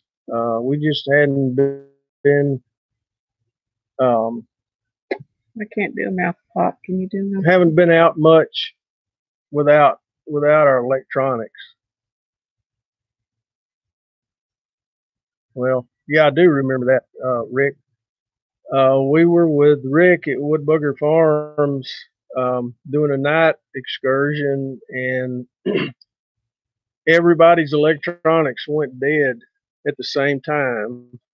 Um, Parabolics started getting static so loud that you couldn't use it, and the cameras went dead. And even one of the people that was with us had a Fitbit on that started getting weird uh, symbols on it. Just everybody's electronics went crazy that night.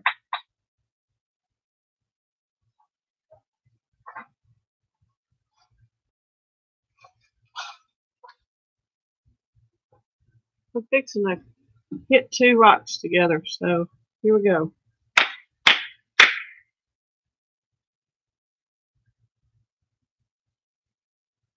Yeah, it was a great night, Rick. That was one of the best night excursions I've ever been on. Uh, we had so much activity going on around us, it was just crazy.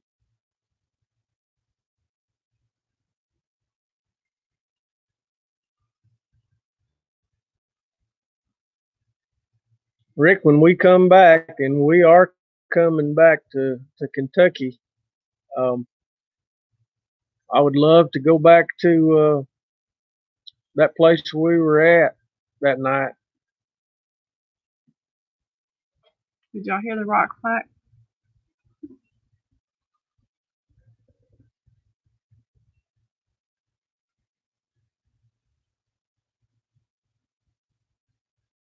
Yes, we have been to Tennessee. No, we haven't been to Tennessee, Kentucky. But we've been to Tennessee, not specifically to do research.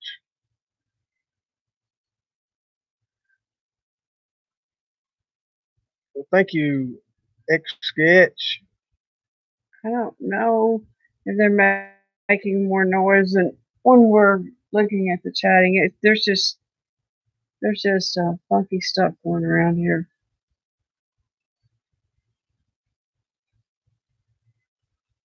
Get the monkey doll and let Sheila take it out there. The monkey doll is down at the gifting area right now, Rick, and I'm not going down there. Rick, when you do get down this way soon, you got to let us know. We got to get together. I love y'all, but not enough to walk in the woods to get the monkey doll. Are y'all hearing anything on the mic? So I can't hear it now that it's plugged into that. Y'all want me to take the parabolic off or leave it on?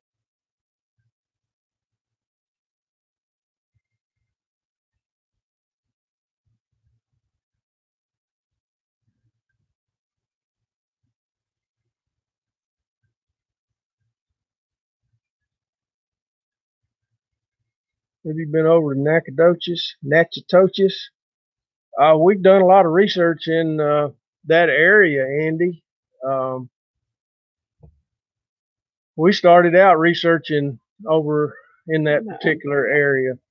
I'm unplugging the parabolic so I can see, so I can hear. Okay. Parabolic's off now. We've done a lot of research in that area. We started out researching over in East Texas and Southeast Texas when we first started, and got an opportunity to come to southeastern Oklahoma and start doing some research with Robert Dotson, and just got our socks blown off at all the stuff that he had going on down there in his research area. And heck, we loved it so much, we bought some property here.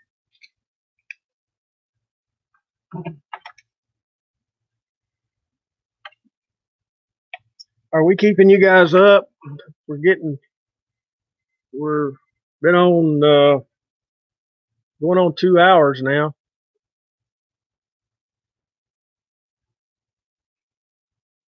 Did y'all hear that? That's the first whoop I've heard. Did y'all hear that? Mr. Lewis, thank you. We appreciate that very much from the UK. Somebody asked if we've ever had a rock hit us. No, we've never had one hit us, but we've had them come awfully close to us. Andy, you heard the whoop?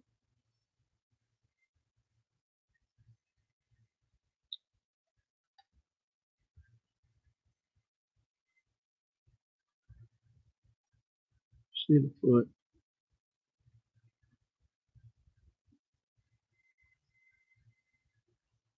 Yes, Andy heard it too. Yeah, I think their aim is very good. I think if they wanted to hit us, they probably could. But I had a rock about the size of a softball thrown at us one night that landed about 10 foot from me. Hang on just a second. Yes, Rick, that was real cute. I got it. Go ahead. Sheila foot, because I got hit foot. Yeah. I think their aim is very good. I think if they wanted to hit us, they could have hit us at any time, but we've had rocks thrown at us a lot of times and just come really close, but never had one hit us. Now, Robert had one hit him when he was researching in East Texas and actually broke a rib. He was down for a couple of days, but we've never been hit. Awfully close, but never been hit. I got hit in the foot. Oh, yeah, well, I'm not even counting that one. Yeah, I am.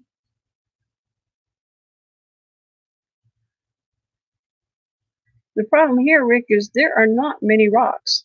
There's what I think they throw at the cabin is sticks. You know, pretty, not real large, but they make enough sound against the cabin. But there's just not many rocks here. Yeah, great grandma, he did. He got a broken rib over that one and was down for a couple of weeks with that one. But I think he really had made him angry that particular night. If you've ever watched any of his videos, he had a way of really making him angry, and I think they hit him on purpose that night.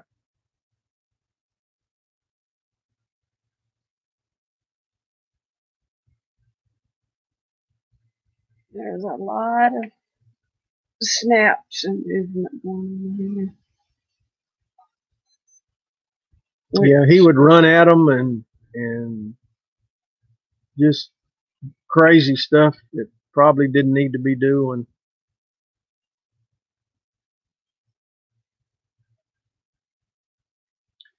Yeah, Robert had a tendency to make them angry every now and then, and I think they retaliated by hitting him with that rock.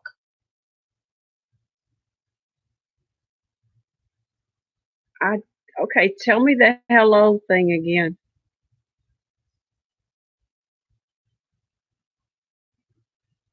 I don't speak Sasquatch very well, so tell me the hello again. Leonard, I actually put a glow stick down at the gifting area tonight just to see what they would do with it. If it attracted them or if it got their attention. Nah, Leo. Okay, here we go. Nah, Leo.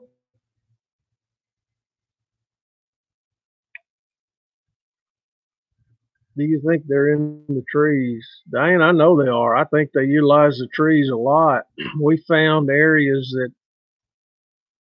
where they've taken large limbs and almost made like a ladder. I think they get up in the trees, especially day watchers. I think they get up in the trees and where they can see the area really good. And I definitely think they use, especially the smaller ones. Nah, Leo. Sentry points. Yeah, we call them down here. We call them day watchers.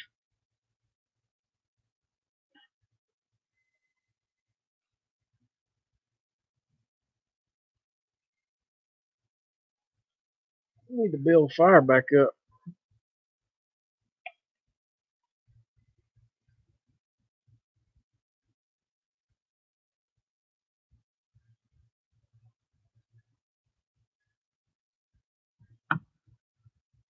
Anybody hear that? And that?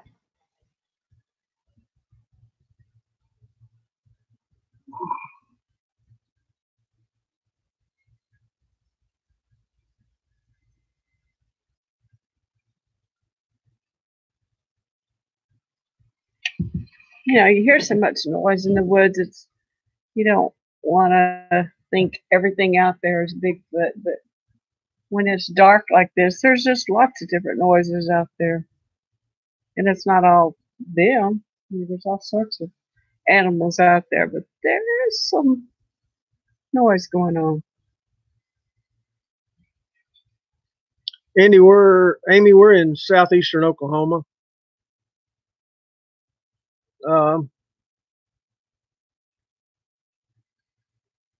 I hesitate on the air to give a specific location, but just we're in southeastern Oklahoma.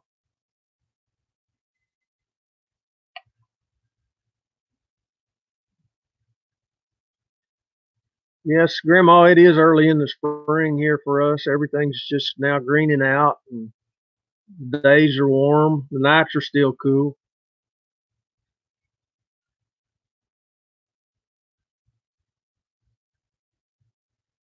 It's kind of strange. You talk about the coyotes. we usually, I'm amazed we hadn't heard a ton of coyotes because we hear them down here all night long.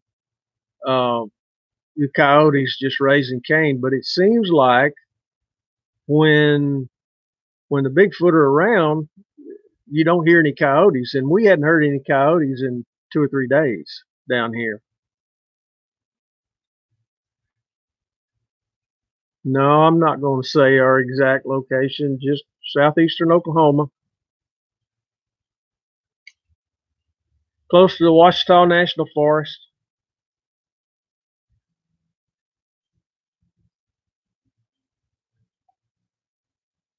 There's a plane going over. I wonder where that is. I have no idea where that came from. No, Amy, I'm not sure where that's at.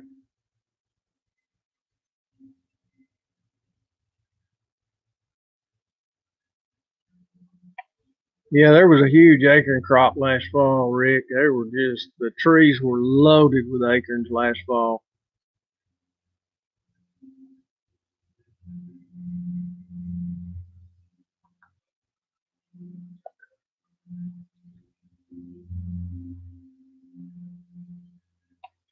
Thank you very much, Optic. Where in the heck is that? A drone or a plane? It's taking a long time to get over. I don't know if y'all can hear that, but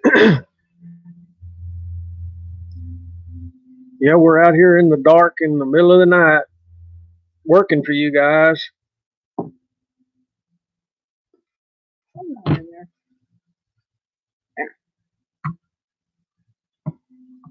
Ah, Thank you.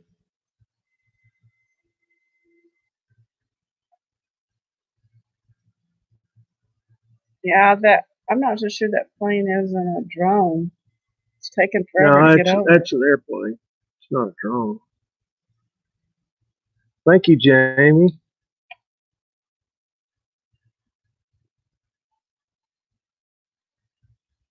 What do y'all hear from your side when we're not talking? Do you hear the bugs and just the night sounds?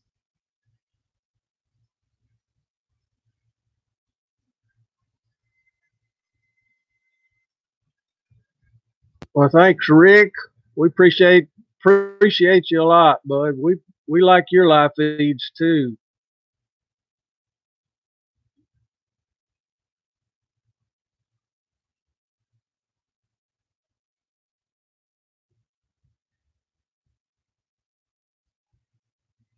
Well, thank you, Mr. Lewis. We appreciate that. What's our goal? Our goal, Andy, is to get that good, clear video that everybody's looking for. We've collected hair samples. We've collected scat samples. We've, footprints. We've collected a lot of. Not just a call. Oh, See I it think so. up there? We couldn't see it. Did you see it? Yeah, that's all right. I think I hear it, man. Well, thank you, angels in heaven. We really appreciate that. Don't talk. We just Amy, we've been having activity here for about the past month. Like I said, we bought this property back in October of last year, and for the first couple of 2 or 3 months, we didn't have any activity at all. And then for the past month, every time we come up, we've been having activity here. And y'all need to look at the video if you hadn't already. Entitled, "Is This the Sasquatch That Threw the Rocks?" That was 2 weeks ago when we caught the juvenile down there, and on film. Bill, can we see the road from here? You know, what is that like? You don't still see it, do you? No, it just passed through there.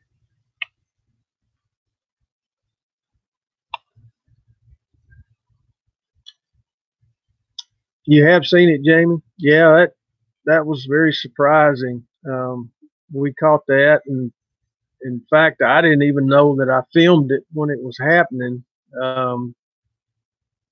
Yeah, it was creepy. I don't remember it. I'm looking at a little 4-inch screen, and it's just hard to see things like that a lot of times. And then when I reviewed the video, there it was, standing there by that tree watching us. Do we ever use FLIR? I've used them in the past, Gordon. I think they've definitely got a place in Bigfoot research, and they do a good job. Amy, if you're talking about that video where we caught the one standing by the tree, we feel like there were two there. That it was right at dark. The sun was setting, and We feel like there were two of them there. We actually heard it run off after Sheila walked toward it. You saw a light earlier in the trees and thought it was me with a flashlight? No, it wasn't me.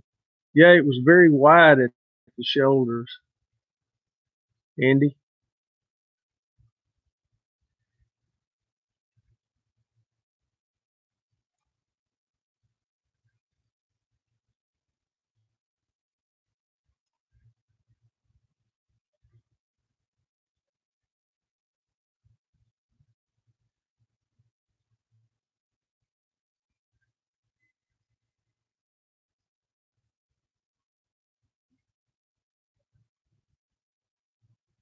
Yeah, we think there were two in the video.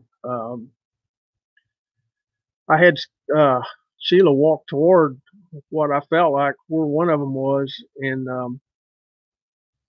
we actually heard it run off and tear through the brush.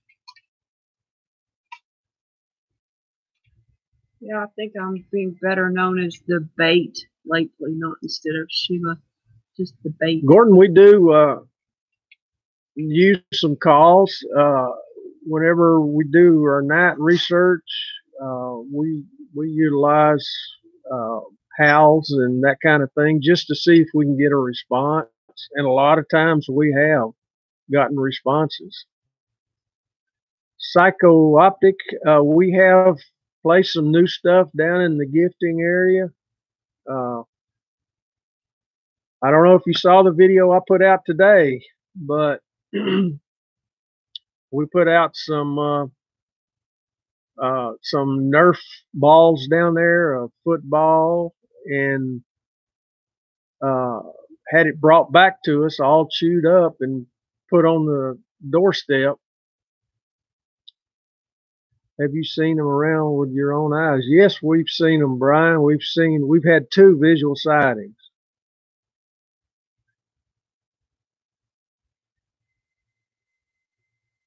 All the time we've been doing this, we've only had two visual sightings. Did anybody just hear that whistle? Gordon, I've got good response from both calls and wood knocks. But I don't know if one's better than the other, but I've got good responses back from both of them, wood knocks and calls.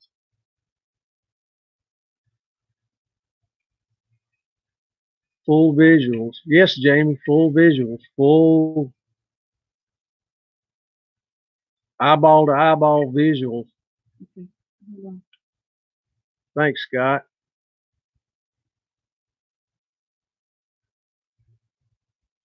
Becky, both of them we saw were full-grown adults, alpha male. I say males. It could have been female, but full-grown adults.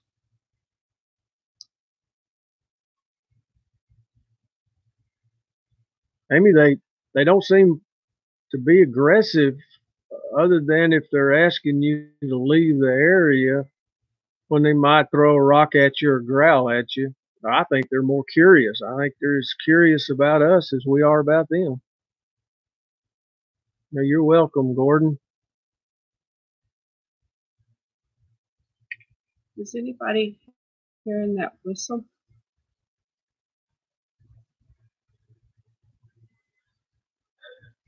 Dan, I can't remember ever hearing an infant or toddler crying in the middle of the night. We've heard just what I call mumbling, where you'll hear, it sounds like people talking, but it sounds like it's way far off in just a mumble. We've heard that on multiple occasions. In fact, we heard that down here in the woods. I think last time we were down here, we heard that.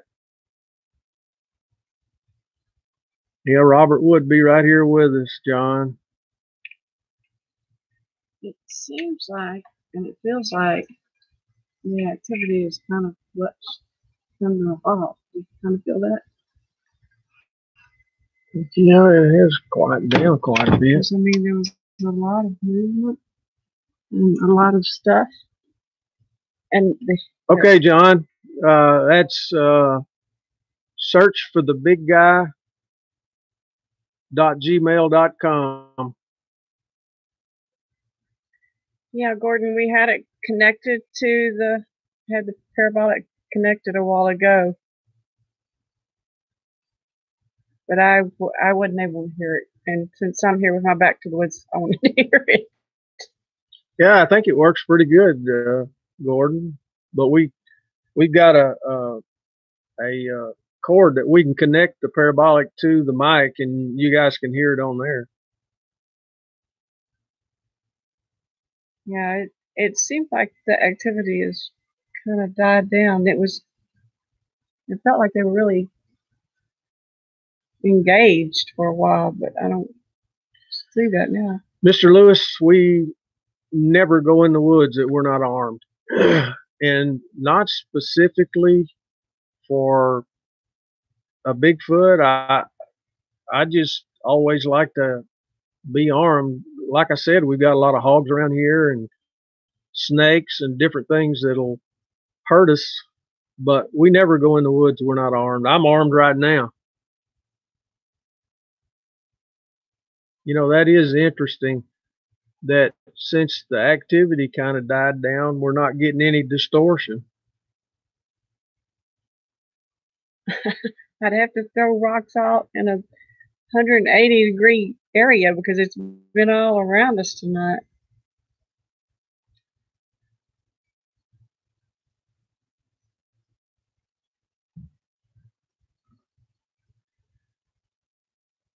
Thanks. Well, thanks, Brian. We appreciate that so much.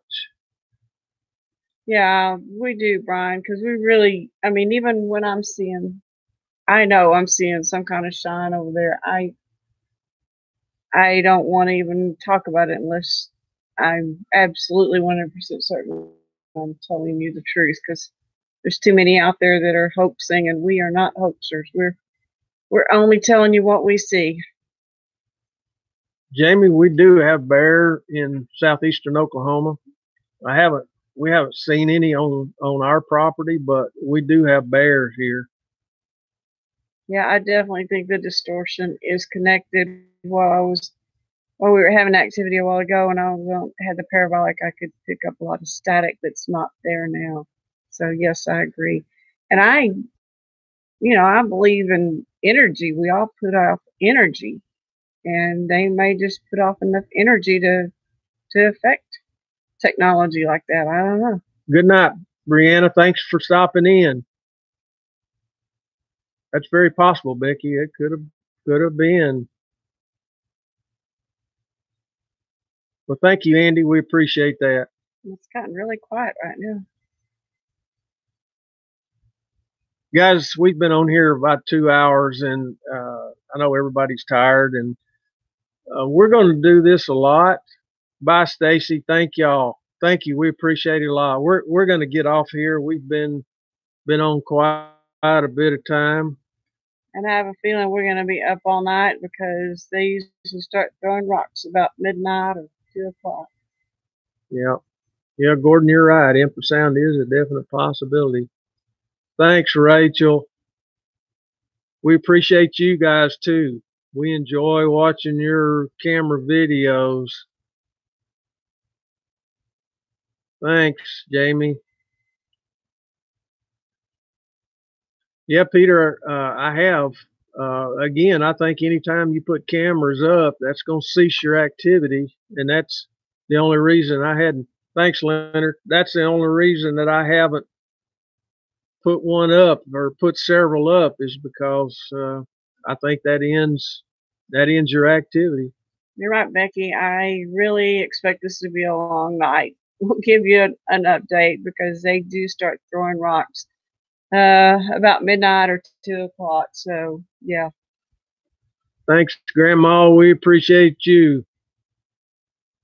Thanks, angels in heaven. We really appreciate you guys. We appreciate everybody that gets on here with us and gives us an opportunity to chat. And we're going to do this some more.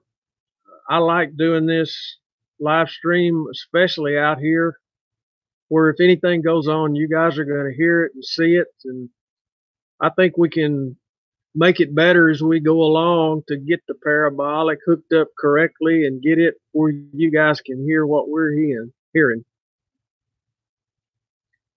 Guys, we're going to shut it off right here. Again, we appreciate everybody. We appreciate all our subscribers. You guys stay tuned to the channel. We're going to have some great stuff coming up this spring and summer. We're going to be doing a lot of research down in Robert's old research area. We're going to be doing a lot of research here on the property. So you guys stay tuned, and God bless you all, and we appreciate everybody. Thank you so much. Good night. Good night.